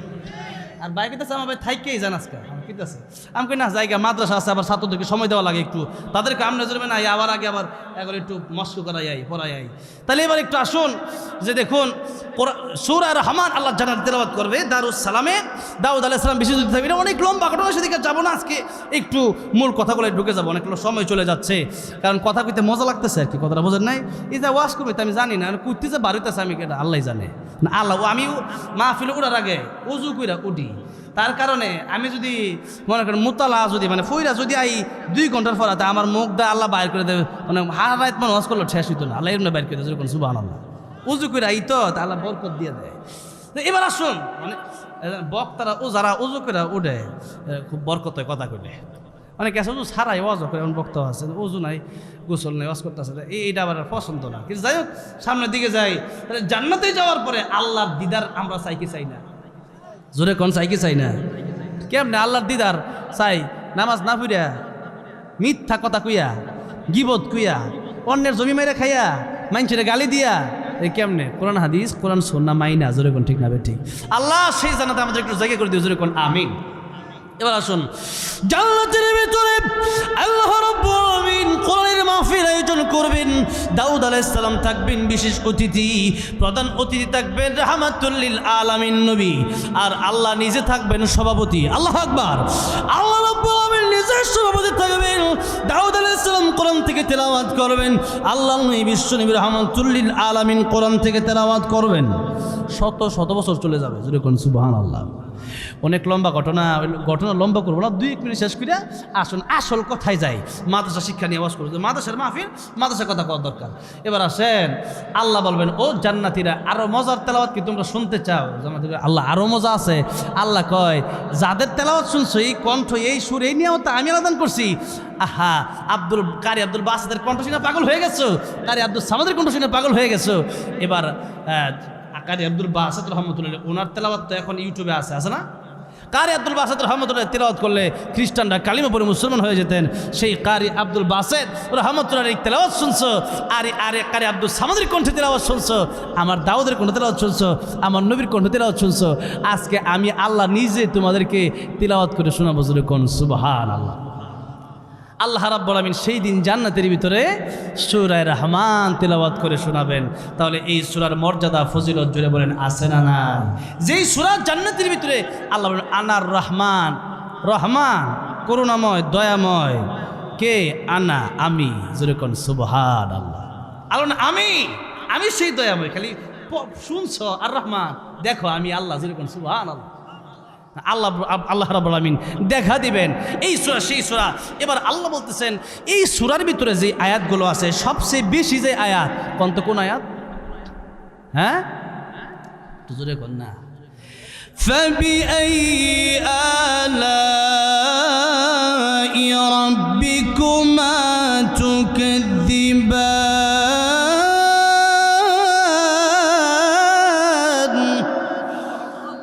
আল্লাহ কয় কোন কোন নিয়ামত আমার অস্বীকার করবে? আছে কোন অস্বীকার করার? ওয়া ইন তাউদ্দু নিয়ামাতাল্লাহি লা তুহসুহা। আল্লাহ নিয়ামত গণনা করে শেষ করা যাবে না। এই যে বসে আছি কথা বলতেছি, এটাও কার নিয়ামত? মালাকুল মউত আজরাইল যদি দুরালায়, এখন যদি দুরালায়, আমি কথা বলতে পারবো? ফিরোজ শাহ গান গাইতেছিল, ফিরোজ শাহের কবরটা দেখে আসছি মিরপুরে। অনেক আগে মুরব্বীরা এই শিল্পীরা চিনেন, 1 মিনিটের নাই ভরসা, সাঙ্গ হবে রং তামাশা, এই গানটা সে গায়া ভাইরাল হয়েছিল। এই গানটা সে গাইতেছিল, এই স্টেজের ভিতরে মরে গেছে, বাইক তুই আসে কেমনে? কেন? মালাকুল মউত আজরাইল ধরে লইছে, যেরকম ঠিক না বে ঠিক? তাহলে আমি ওয়াজ করতেছি, আমি যে ওয়াজ করে বাড়ি যেতে পারবো গ্যারান্টি আছে নাকি? আপনার যে এখানে ওয়াজ শোনার বাড়ি যেতে পারবেন গ্যারান্টি আছে? আল্লাহ বিশ্ব নবী রাহমাতুল লিল আলামিন বলেন, ও সাহাবীরা তোমরা কতক্ষণ জীবনের গ্যারান্টি দিতে পারবে? সাহাবীরা কয়, ইয়া রাসূলুল্লাহ মাগরিব থেকে আসর পর্যন্ত বাঁচবো কিনা তাই জানি না। একজন কই, আল্লাহ ইয়া রাসূলুল্লাহ 1 ঘন্টা বাইচে থাকাও কঠিন। একজন কই, রাসূলুল্লাহ আজকে রাইতে বাইচে আছি, কালকে বাইচে থাকা কঠিন। আল্লাহ বিশ্ব নবী রাহমাতুল লিল আলামিন বলেন, সাহাবীরা রে তোমরা কেউ 1 ঘন্টা, কেউ 1 ওয়াক্ত নামাজ, কেউ 1 দিন গ্যারান্টি দিতে চাচ্ছ, কিন্তু ভালো করে শোনো, আমি রাহমাতুল লিল আলামিন, আমি নবীর গায়ে মালাকুল মউত যদি আমার কাছে এসে আমার জান কবজ করতে চায়, আমার কাছ থেকে অনুমতি নেওয়া লাগবে। একটু কাছে বলছিলাম নবীর কাছে অনুমতি নিয়েছিল কিনা? আমি নবীর কাছে অনুমতি নেওয়ার প্রয়োজন আছে। আমি নবী যে ঘোষণা দিচ্ছি, নামাজের পরে ডান দিকে সালাম ফিরায়া বাম দিকে সালাম ফিরাবো, এই গ্যারান্টি আমি বিশ্ব নবীও তোমাদেরকে দিতে পারি না। আল্লাহু আকবার। নামাজের পরে ডান দিকে সালাম ফিরাইয়া বাম দিকে সালাম ফিরাবো, এই গ্যারান্টি আমি নবী, আমি রাহমাতুল লিল আলামিন। আল্লাহ কয় আমি রব্বুল আলামিন। একই শব্দ আল্লাহ নিজের ব্যাপারেও যে শব্দ ব্যবহার করছে, নবীর ব্যাপারেও আল্লাহ সেই শব্দ ব্যবহার করছে। সুবহানাল্লাহ। আল্লাহ নিজের ব্যবহার করে আলহামদুলিল্লাহি রব্বিল। আল্লাহ হচ্ছে সমস্ত জগতের রব। আর আল্লাহ কয় আমি যত জগতের রব, প্রত্যন্ত জগতের জন্যই রহমত আমার নবী। ওয়ামা আরসালনাকা ইল্লা রাহমাতাল লিল আলামিন, রাহমাতুল লিল আলামিন নবী কোরআনে প্রমাণ। আশিক বিনে কে বুঝিবে আমার দয়ার নবীর শান। মাঝে মধ্যে যদি একটু নাতে রাসূল গাই, নবীর প্রেমে গাওয়া যাবে না একটু? আজে অনেকেই মাঝে মধ্যে আজেবাজে গান গায়, আজেবাজে গান গাইলে কলব দিল নষ্ট হয়ে যায়। নবীর প্রেমে যদি একটু গজল গাইতে পারেন, একটু নাতে রাসূল নবীর প্রেমে যদি গাইতে পারেন, তাহলে দিল পরিষ্কার হয়, হৃদয় ভালো হয়, যেরকম ঠিক না বে ঠিক, কলব ভালো হয়। তাহলে বলতে পারবেন একটু আপনার সাথে, আপনারা সবাই? হ্যাঁ বলেন না একটু? রাহমাতুল লিল আলামিন নবী, রাহমাতুল লিল কোরআনে প্রমাণ। আশিক বিনে কে বুঝিবে আমার দয়ার নবীর শান। বলেন না, উম্মত বিনে কে বুঝিবে আমার দয়ার নবীর।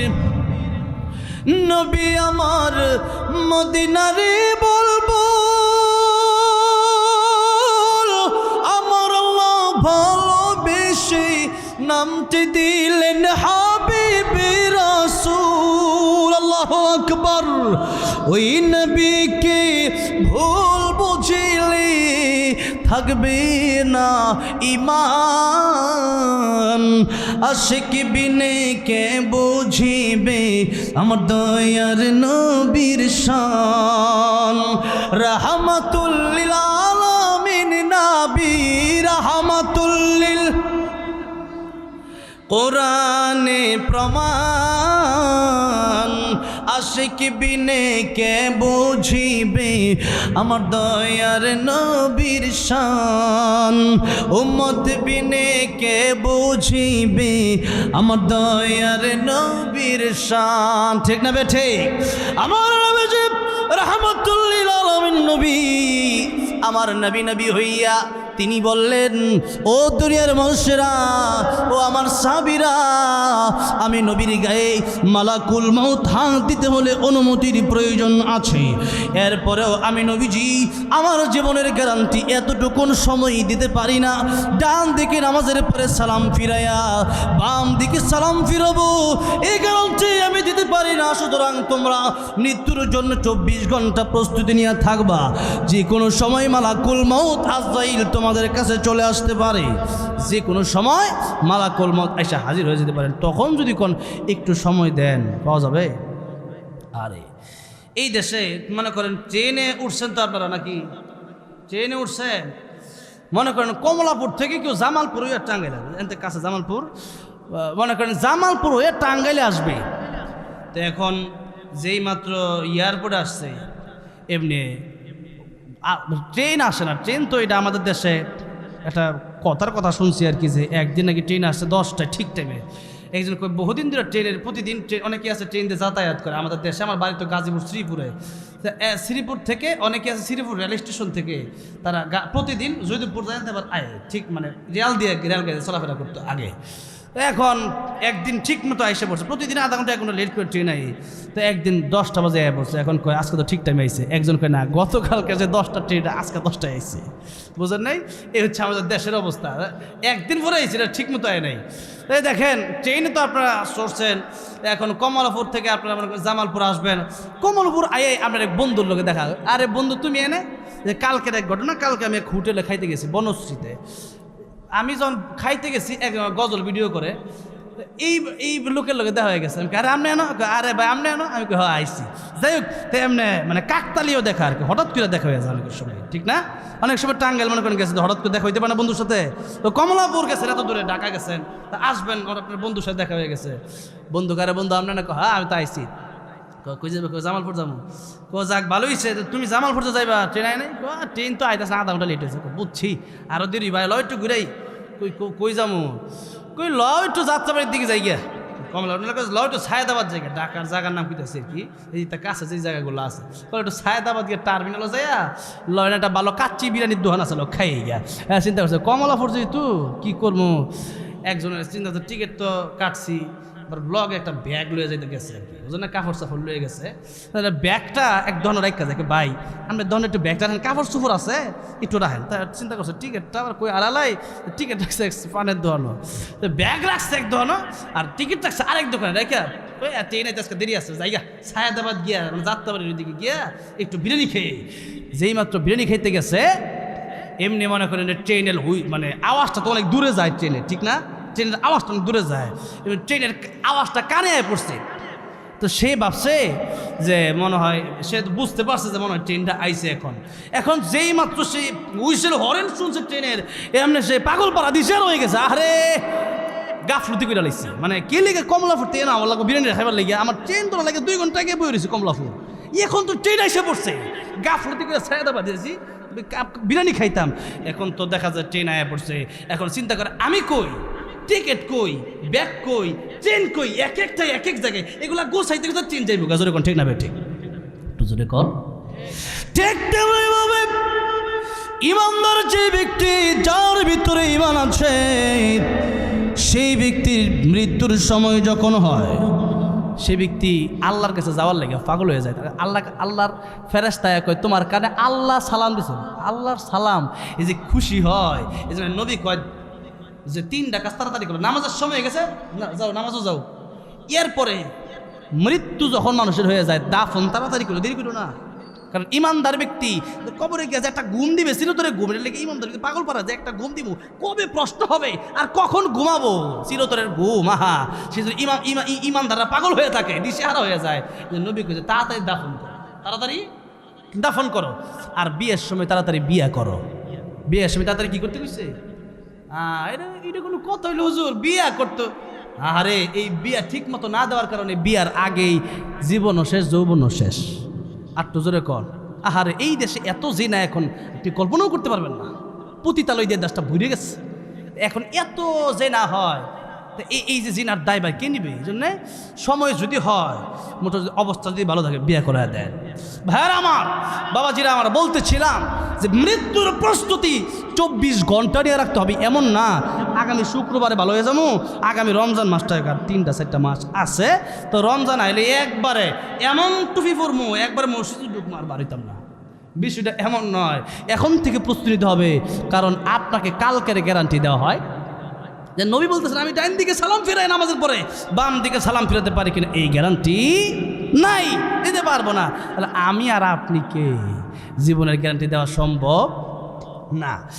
তাহলে আসল যে কোনো সময় আপনার আমার মরণ হয়ে যেতে পারে, আর ওই মৃত্যুটা যদি ভালো হয়ে যায়, আল কবর রাউযাতুম মির রিয়াজিল জান্নাহ, কবর জান্নাতের বাগান।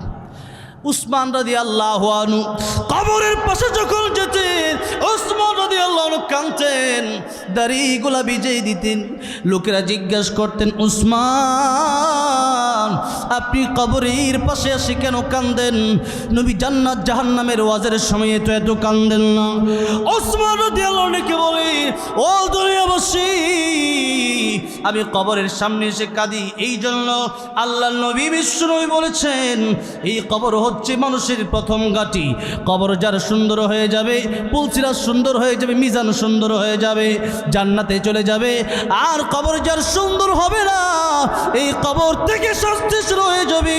কবর জাহান্নামের আগুন যার জলে জাহান্নামের গর্ত হয়ে যাবে, হাসরে বিপদে পড়ে যাবে, মিজানে বিপদে পড়ে যাবে, পুলসিরাতে বিপদে পড়ে যাবে। এই জন্য কিয়ামতের ময়দানে জাহান্নামের আগুন তার ভোগ করতে হবে। এই জন্য কবর যার জন্য সুন্দর হয়ে যাবে, তার জন্য জান্নাত যাওয়াটা সহজ হয়ে যাবে। আর কবর যার জন্য সুন্দর হবে না, জান্নাতে যাওয়া সহজ হবে। তা আমি উসমান চিন্তা করি আমার কবরে কি হবে, পরের ঘাটি, কিন্তু প্রথম ঘাটি আমার কি হবে, এই চিন্তায় আমি অথচ উসমান রাদিয়াল্লাহু আনহুকে জান্নাতের টিকিট দেওয়া হয়েছে, দুনিয়া থাকা অবস্থায় জান্নাতের সার্টিফিকেট দেওয়া হয়েছে। এরপরে উসমানের কান্দে যায় যেই আল্লাহ জান্নাতের সার্টিফিকেট দিছে, আমার কোনো আমলের কারণে যদি ওই আল্লাহ জান্নাতের সার্টিফিকেট যদি আবার যদি কয় তোর কাটতে দিচ্ছে সার্টিফিকেট, যদি কোন ঠিক না বে ঠিক। তো এই জন্য মৃত্যুর প্রস্তুতি আমাদেরকে নিতে হবে। এই যে নিয়ামত আল্লাহ আমাদেরকে দান করলেন, এই যে ঈমান দিলেন, এই যে জীবন দিলেন, এটা কি নিয়ামত নয়? এই যে আমরা বসে আছি আল্লাহর দেওয়া নিয়ামত প্রতিদিন খাইতেছি, এটা কি আল্লাহর নিয়ামত না? এক কথা এখানে যা দেখতেছি, মানে আমি যে ওয়াজ করতেছি এটাও আল্লাহর নিয়ামত, আপনি যে বই রয়েছেন না জীবন তো এটাও আল্লাহর নিয়ামত। আল্লাহকে আমার কোন কোন নিয়ামতের অস্বীকার করবা? কোন নিয়ামতের অস্বীকার করার সুযোগ আছে? আল্লাহ বলতেছেন তোমাদেরকে আমি অনেক নিয়ামত দিছি, তবে শুনে রাখো যে আল্লাহ রাব্বুল আলামিন আমি যে তোমাদেরকে কত নিয়ামত দিলাম, এর ভিতরে আল্লাহ সূরা রহমানের প্রথমে যে নিয়ামতের কথা কইলেন আল্লাহকে ওইটাই সবচেয়ে বড় নিয়ামত। ওইটা কি সবচেয়ে বড়? ওই নিয়ামতের নাম হলো কোরআন শরীফ। ওই নিয়ামতের নাম কি? আর মাত্র আধা ঘন্টা আল্লাহ রাব্বুল আলামিন বলতেছেন আর রহমানু আল্লামাল কুরআন।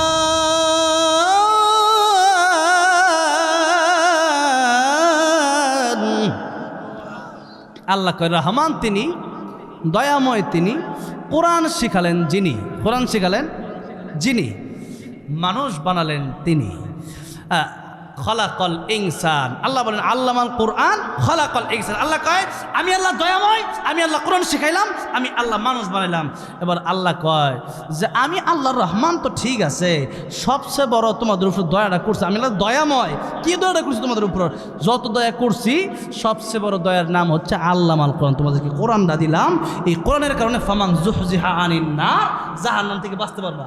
ওয়া উদখিলাল জান্নাতা কিতাবুন আনজালনাহু ইলাইকা লিতুখরিজান নাসা মিনাজ যুলুমাতি ইলান নূর। তোমরা অন্ধকারের পথ থেকে বের হইয়া তোমরা আলোর পথ পাবা, তোমরা জাহান্নাম থেকে বের হইয়া জান্নাতে যেতে পারবা। আর আল্লাহ কয় ফামান যুহজিহা আনিন নার ওয়া উদখিলাল জান্নাতা ফাকাদ ফাজ। যদি জাহান্নাম থেকে বাঁচতে পারে কেউ আর জান্নাতে প্রবেশ করতে পারে, এর মতো সফল কাম আর কেউ নাই। জোরে কোন সুবহানাল্লাহ। এখন বাড়ি গাড়ি নারী, আল্লাহ কয় আল্লাহ এখন এই কথা বললে অনেকে প্রশ্ন করতে দুনিয়াটা তাহলে কি? আল্লাহ আবার এই আয়াতের এক আয়াতের ভিতরেই আল্লাহ দুনিয়ার কথা উল্লেখ করে বলতেছেন ওয়ামাল হায়াতুদ দুনিয়া ইল্লা মাতাউল গুরুর।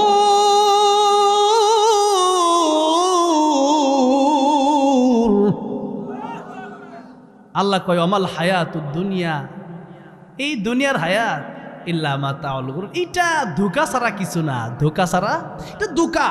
এবার নবী কইতাছে, নবী বলতেছেন যে দুনিয়ার যে হায়াতটা তোমরা কি কি আমল করবা, কবরে কারে নিয়ে যাইবা। নবী বলতেছেন ও দুনিয়ার মানুষ, আমি নবী বলে দিলাম দুনিয়াতে তিনটা ভাইয়ের মিসাল আল্লাহর নবী দিয়েছেন। এক নাম্বার ভাইয়ের নাম হলো আত্মীয় স্বজন, ভাই বোন, বাবা মা, সন্তান, এরপরে খালা খালু, নানা নানি, চাচা চাচি, এই সব আত্মীয় স্বজন।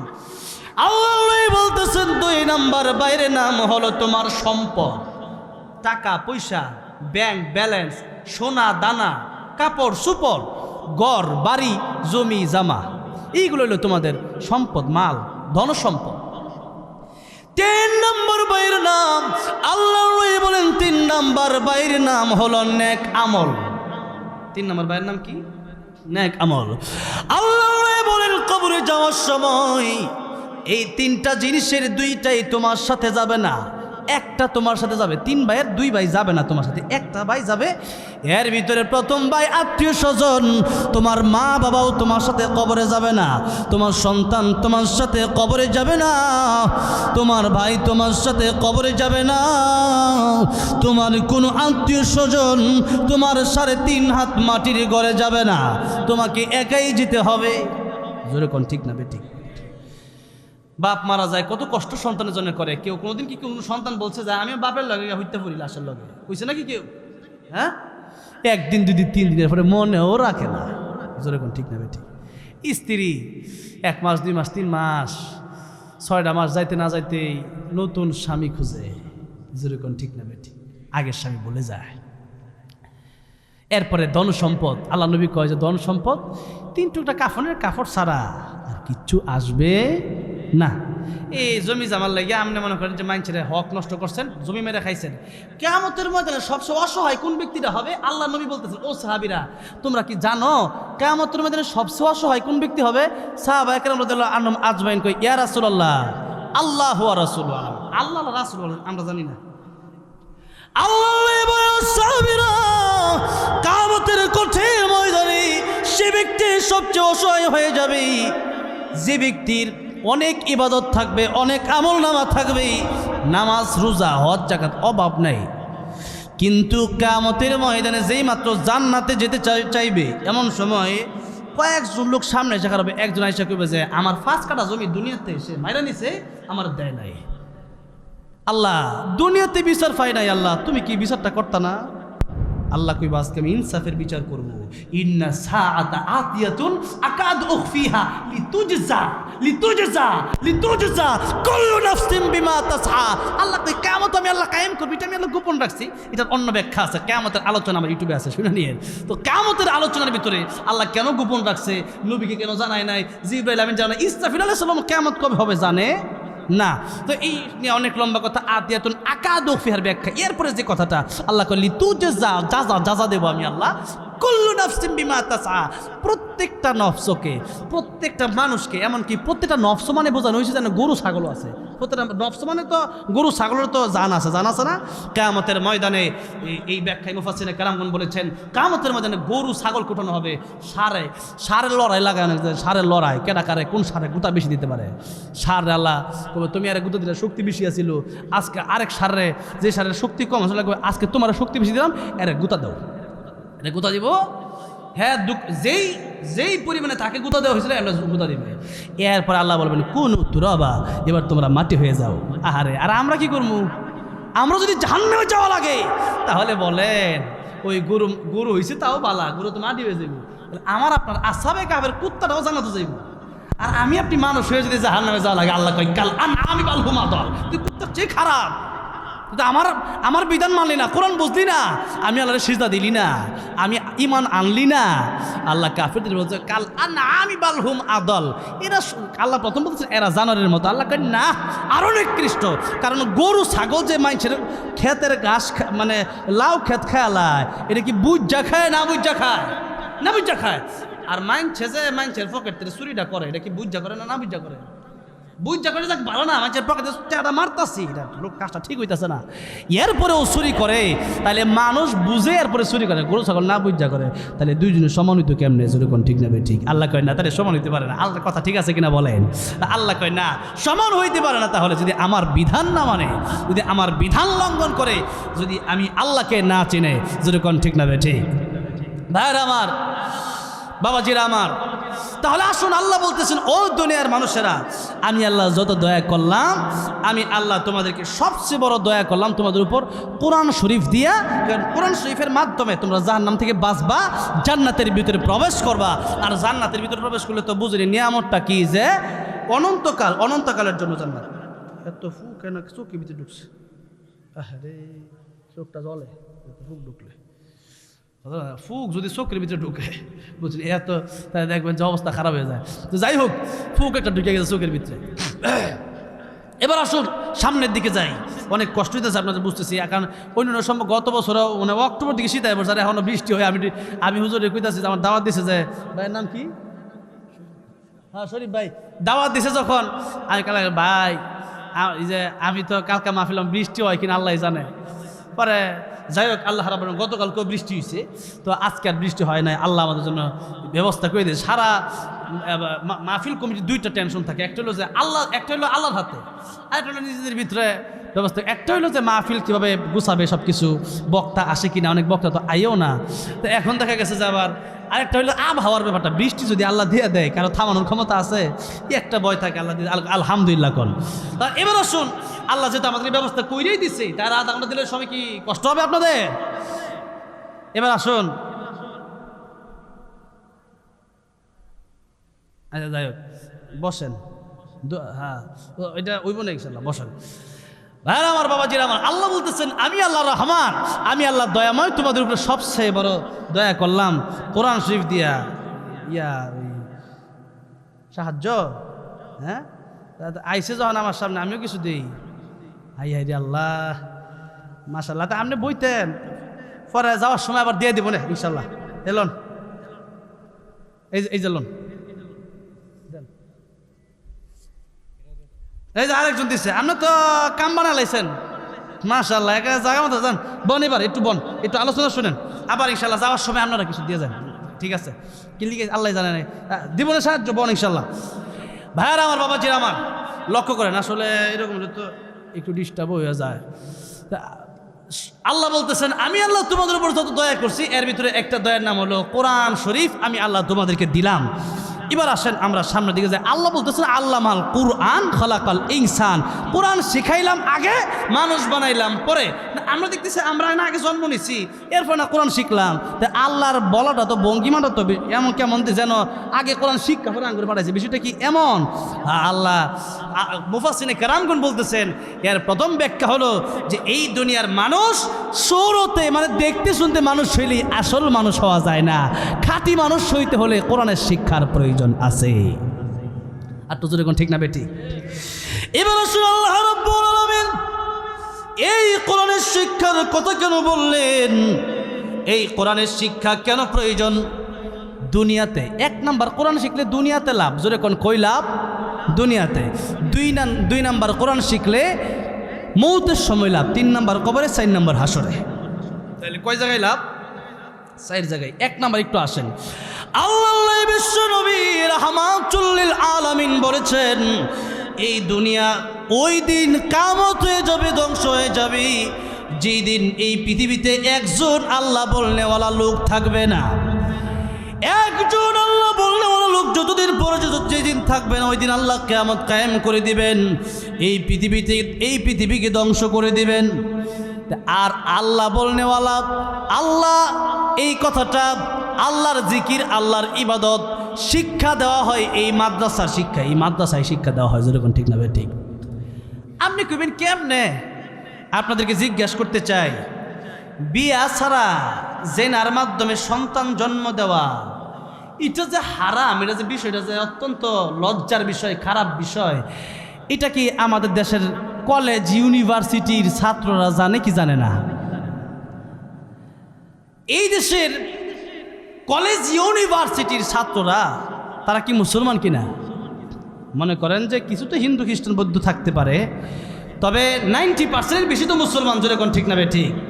এবার দেখেন 90% মানুষ যদি মুসলমান হয়, তো এখন আপনাদের কি বিশ্বাস এরা কি বিয়া করতে হয় মানে বিবাহের মাধ্যমে সন্তান জন্ম দেওয়া যায়, এটা ঠিক আছে, কিন্তু বিবাহ ছাড়া জেনার মাধ্যমে সন্তান জন্ম দেওয়া যায় হারাম। আপনাদের কি মনে হয় স্কুল কলেজ ইউনিভার্সিটির ছাত্ররা জানে না? জানে। এখন আপনাদেরকে আরেকটা প্রশ্ন করতে চাই, এটা কি স্কুল কলেজ ইউনিভার্সিটিতে এই শিক্ষা দেওয়া হয়েছে যে বিবাহ ছাড়া সন্তান জন্ম দেওয়া হারাম? এটা কি স্কুল কলেজ ইউনিভার্সিটি শিক্ষা দেওয়া হয়েছে? কোনো বই আছে নাকি? এমন বই থাকলে নিয়ে এসেন, তাহলে ওই বইলেও কিছু ওয়াজ করলাম সামনেতে। এমন বই নাই, আমি পাই নাই, কোনোদিন দেখি নাই। তাহলে এবার শুন, এটা আমরা জানলাম কোন জায়গা থেকে যে বিবাহ বহির্ভূত সন্তান জিনার মাধ্যমে জন্ম দেওয়া হারাম, এই বিষয়টা জানলাম কোরআন থেকে। আর কোরআন শিক্ষা দেওয়া হয় মাদ্রাসা থেকে। আর এই স্কুল কলেজ ইউনিভার্সিটির এগুলো কাদিয়ানি কোকাকোলা ইসরাইল কাদিয়ানি যে বলছেন যে প্রথমে নবী দাবি করছে এদের কোম্পানি এই টাকা দিয়া মুসলমানের ইমান ধ্বংস করা হচ্ছে। এই প্রাণ কোম্পানি এটা হইলো কাদিয়ানিদের কোম্পানি, কথাটা বুঝছেন? এটা আবার এই বর্তমানে বিপদ, একটা ভুল করে ইসরায়েল কোকাকোলা, আর এরা এই ছোটো ছোটো ব্যবসা করে কিন্তু ভালোই বড় লোক হয়েছে, আর এই টাকা ইমান ধ্বংস করে। তো এই প্রাণ কোম্পানির পানি আপনারা কিনবেন না, ঠিক আছে? প্রাণ কোম্পানি এটা একেবারে কাদিনীদের একটা স্পষ্ট কোম্পানি, এটা বন্ধ, বয়কট। হ্যাঁ, এরপর আছে আরএফএল কোম্পানি, বয়কট। হ্যাঁ, জামাল হোসেন 500, আল্লাহ কবুল আর মঞ্জুর করো, আল্লাহ জানে মালে বরকত দিও। আর কে আছেন? 7000 হয়ে গেছে, আর 3000 3জন দেন তো। তিলকা আশারাতুল কামিলা, 10 জন লোক, শেষ ভালো যার সব ভালো তার। মাদ্রাসা জন্য 3টা ব্যক্তি চাই। ও মুরব্বী বাবাজিরা, টাকা পয়সা আছে ব্যাংকে, 1 লাখ 2 লাখ, 1000 মানুষ দিয়ে দেন। কে আছেন? সদকায়ে জারিয়া। নবী কয় মৃত্যুর পরে সব আমার বন্ধ, সদকায়ে জারিয়া মানে যে মাদ্রাসা দিবেন এই মাদ্রাসা থেকে হাফেজ বের হবে, আলেম বের হবে। এই ছাত্র কেমন পর্যন্ত যাবে, আর এই সবার সব আপনি পাবেন। কে আছেন? আর 3জন ব্যক্তি দিই তো, এখন না দেন পরে দেন। 3জন ব্যক্তি 1000 টাকা মাদ্রাসার জন্য, হাতটা উড়ালাম একটু হিম্মত কইরা, যে ব্যবসা বাণিজ্য আছে আল্লাহ যেন বরকত দান। আর সাদকাতু তারাদ্দুল বালা, বিপদ আপদ থেকে আল্লাহ হেফাজত করেন। কে আছেন? 1000? হ্যাঁ, হেলাল সাহেব 500 টাকা, আল্লাহ কবুল আর মঞ্জুর করো, আল্লাহ জানে মেলা বরকত দিও, আল্লাহ যারা কবরে চলে গেছে আল্লাহ কবরগুলো জান্নাতের বাগান বানা দিও, আর 2500 টাকা একটু দিয়ে দেন। আর আমাকে আসলে গজলের জন্য কাগজটা এই যে, হ্যাঁ 3 নাম্বার কণ্ঠটা গজলটা বেশি অনুরোধ আসছে। টাঙ্গাইল আসলে তো গজলের অনুরোধ মানে একটা দুইটা না, এটা মহিলারা লিখে দিয়েছে, বুঝছেন তো? হ্যাঁ দিব ভাই, বলছে যে হুজুর কে জানি দিল, হ্যাঁ মহিলারাও দিচ্ছে। আচ্ছা যাই হোক, তো এই টাঙ্গাইল আসলে গজল তো না গায়ে যাওয়া যেত না, যখন ঠিক না বে ঠিক। যাই হোক, গজল গায়ে তো মদিনাত গেছি, অনেকে মনে করে গজলদার কি হইব, কিন্তু নবীর প্রেমের গজল, এটা গান না, নবীর প্রেমের গজল, নবীর প্রেমে একটু গাইছি, আল্লাহ মদিনায় নিয়ে গেছে। তাহলে এবার গজল, এর মধ্যে একটা আছে ভালোবাসার জায়গা মদিনা। ভালোবাসার জায়গা তো আসলেই মদিনা, যেরকম ঠিক না বে ঠিক? আমার সাথে একটু বলতে পারবেন না ইনশাল্লাহ? ভালোবাসার জায়গা মদিনা, ভালো লাগার জায়গা মদিনা, বলেন ভালোবাসার না, এটা মাঝে মাঝে ফুক ঢুকে যেতেছে, সমস্যা। হঠাৎ করে যদি ফুক ঢুকে যায় সমস্যা, এই লাইটটা বন্ধ করে দিলে হইতো। যাক, তারপরও একসাথে ভালোবাসার, মনে গলা ঢুকে গেছে ফুকটা। ভালো লাগার জায়গা মদিনা, জোরে ভালোবাসার জায়গা মদিনা, ভালো লাগার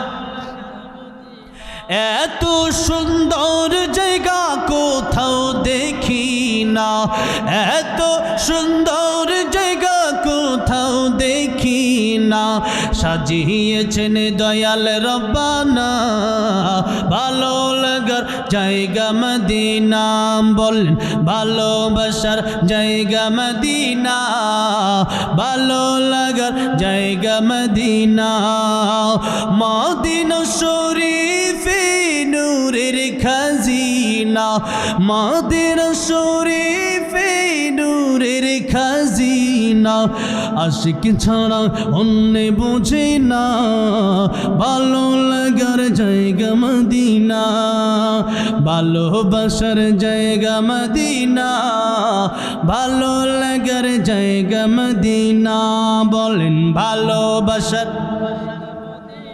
স্টেজে সবাই খুব ভালো গাইতেছে, আপনি একটু গাইতে পারেন না? ভালোবাসার জায়গা মদিনা, ভালো লাগার। একদিন কবরে যাব কেউ তো যাবে না, একদিন কবরে যাব কেউ তো যাবে না, যাবে আমার শাহে মদিনা, ভালো লাগার জায়গা মদিনা, ভালোবাসার জায়গা মদিনা, ভালো লাগার। যতই দরুদ পড়ি তৃপ্তি মিটে না, পড়েন সাল্লাল্লাহু আলাইহি সাল্লাম। বেশি বেশি দুরুদ পড়বেন, ডাইন কাত হয়ে ওযু করে ঘুমাবেন, বেশি বেশি দুরুদ পড়বেন, ইনশাআল্লাহ মরণের আগে যেই নবীকে দেখলে জাহান্নামের আগুন হারাম, ওই নবী স্বপ্নে যুগে আসবে ইনশাআল্লাহ। দুরুদ পড়বেন তো বেশি বেশি। সবচেয়ে শুরু দুরুদ হচ্ছে সাল্লাল্লাহু আলাইহি ওয়াসাল্লাম, পড়েন সাল্লাল্লাহু আলাইহি ওয়াসাল্লাম। একবার পড়বেন 10টা গুনাহ মাফ হবে, আল্লাহর 10টা রহমত নাজিল হবে, 10টা নেকি আল্লাহ আপনার আমলনামায় লিখে দিবেন। সুবহানাল্লাহ। যতই দরুদ পড়ি তৃপ্তি মিটে না, যতই দরুদ পড়ি তৃপ্তি মিটে না, সুন্নতে অশান্তি থাকে না, ভালো লাগার জায়গা মদিনা, বলেন ভালোবাসার জায়গা মদিনা, ভালো লাগার। আল্লাহ সবাইকে জীবনে একবার হলেও মদিনায় আবার নবীর রওজা তার জিয়ারত করার তৌফিক দিও, বলেন আমিন। যারা কবরি ওয়াজাবাত লাহু শাফাআতি, আমার কবর যে ব্যক্তি জিয়ারত করবে আমার জন্য তার জন্য আমার সুপারিশ ওয়াজিব হয়ে যায়, যেরকম সুবহানাল্লাহ। এরপরে আর অনেক গজলের রিকোয়েস্ট আসছে, আজকে আর না, আজকে দোয়া করে দেব। মায়ের গজল গাওয়া যায়, যেহেতু মায়ের আবদার করছে, মায়েদের একটা আবদার রাখার দরকার, ঠিক না বেঠে? অল্প একটু। মায়ের চোখে ঝরলে পানি, আল্লাহর আরশ কাঁইপা যায়, কান্দে না যেন মায়, কান্দে না যেন মায়।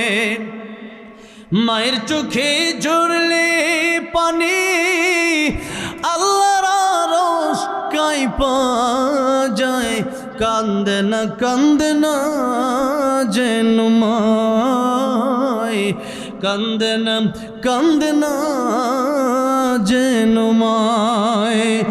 মায়ের মনে কত কষ্ট জানো না কি ভাই, এই জগৎ মায়ের মতো আপন কেহ নাই, সেই মায়ের কষ্ট কেহ দিও নাই দুনিয়ায়, কান্দে না যেন মায়, কান্দে না যেন মায়। মায়ের চোখে ঝরলে পানি আল্লাহর আরশ কাঁইপা যায়, কান্দে না যেন মায়, কান্দে না যেন মায়। আমার নবী একবার দেখলেন কবর আযাব হয়, আমার নবী সেই লোকের জন্য 3 বার দোয়া করলেন, আল্লাহ তার কবর আযাব মাফ করে দাও। তখন আমার আল্লাহ বললেন, ও নবী, এর কবরের আযাব মাফ হবে না। আল্লাহ বললেন, তার মা যতক্ষণ তারে মাফ না করবে না, এই কবরের আযাব আমি আল্লাহ মাফ করব না। তার মায়ের সাথে রাসূল সাল্লাল্লাহু আলাইহি ওয়াসাল্লাম দেখা করলেন, বললেন, এই যুবকের মা কি তুমি? মহিলা বললেন, ইয়া রাসূলুল্লাহ আমি নই। বললেন, তারা মাফ করে দাও। মহিলা বললেন, আমি মাফ করব না, সে আমাকে এত আঘাত এত কষ্ট জীবনে দিয়েছে, আমি তারা মাফ করব না। তখন আল্লাহ নবী দোয়া করেন, আল্লাহ আমার যেমন তুমি কবরের আযাব দেখাও, তার মারেও তুমি একটু কবরের আযাব দেখায় দাও। আল্লাহ দোয়া কবুল করলেন। মা যেই মাত্র কবরের আযাব দেখায়, মাকে আল্লাহ যেই মাত্র কবরের আযাব দেখায় দিছে, মা একটা চিৎকার মারছে, ইয়া রাসূলুল্লাহ কবরের আযাব এত ভয়ঙ্কর, আমার ছেলের আযাব হচ্ছে, যত কষ্টই দেখ না কেন আমি মা সহ্য করতে পারি না, আমি মাফ করে দিলাম। যেরকম সুবহানাল্লাহ, যেই মাত্র মা বলছে আমি মাফ করে দিলাম, সাথে সাথে আল্লাহ কবরের আযাব মাফ করে দিয়েছে। মাকে কষ্ট দেওয়া যাবে না। মা আর বাবার দিকে নবী বলেন, একবার তাকাও, একটা কবুল হজের সোয়াব। অন্যদিন আসলে মা বাবা নিয়ে আপনারা যদি বলেন আমি আলোচনা করবো যে কোনো বিষয়, আমাকে আগে বললেই হবে ইনশাআল্লাহ। ওয়াজ করতে করতে এখন বিষয় বাদ গেছে, এমন ওই রকম নাই বিষয়, সবই বিষয়ে ওয়াজ করতেছি। মা বাবার নিয়ে আলোচনা করতে গেলে ঘন্টার পর ঘন্টা চলে যাবে। মা বাবা হচ্ছে ওয়াকাদা রাব্বুকা আল্লা তা'বুদু ইল্লা ইয়াহু ওয়া বিল ওয়ালিদাইনি ইহসানা। আল্লাহ বলেছেন আমার ইবাদতের পরে তোমরা পিতামাতার খেদমত করো, ফরজ। মা আর বাবা তারা যদি কষ্ট পেয়ে যায় শেষ। হুমা জান্নাতুকা হুমা নারুকা, নবী কই তোমার জান্নাত তোমার বাপ মা, তোমার জাহান্নাম বাপ মাই। খুশি করো বাপ মারা, জান্নাতে যাও, আর কষ্ট দিলে জাহান্নামে যাওয়া লাগবে। মা বাবা এমন নিয়ামত, এটার দিকে তাকালেই সব কবুল। হজের সব, হজে গেলেন টাকা পয়সা খরচ করে, হজ কবুল হয়েছে। সবাই তো হজ করতেও পারে না, টাকা পয়সার দরকার আছে তো। এরপরে সেখানে গিয়ে কবুল হয়েছে কিনা জানি না। আর মা বাবার দিকে একবার তাকাবেন, একটা কবুল হজের সব। বছরে হজ করা যায় একবার, মা বাবার দিকে দৈনিক তাকানো যায় কতবার? যতবার তাকাবেন তত কবুল হজের সব। এই জন্য মা বাবার খেদমত করবেন তো ইনশাআল্লাহ। বেঁচে আছে গনিমত মনে করেন, মরে গেলে পাবেন না। বউ গেলে বউ পাওয়া যায়, ভাই গেলে ভাই পাওয়া যায়, বন্ধু গেলে বন্ধু পাওয়া যায়, মা বাবা গেলে পাওয়া যায় না। আল্লাহ যাদের মা বাবা বেঁচে আছেন খেয়াল দিও, আল্লাহ যারা মারা গেছে কবর জান্নাতের বাগান বানাতে শুরু করুন, আমিন।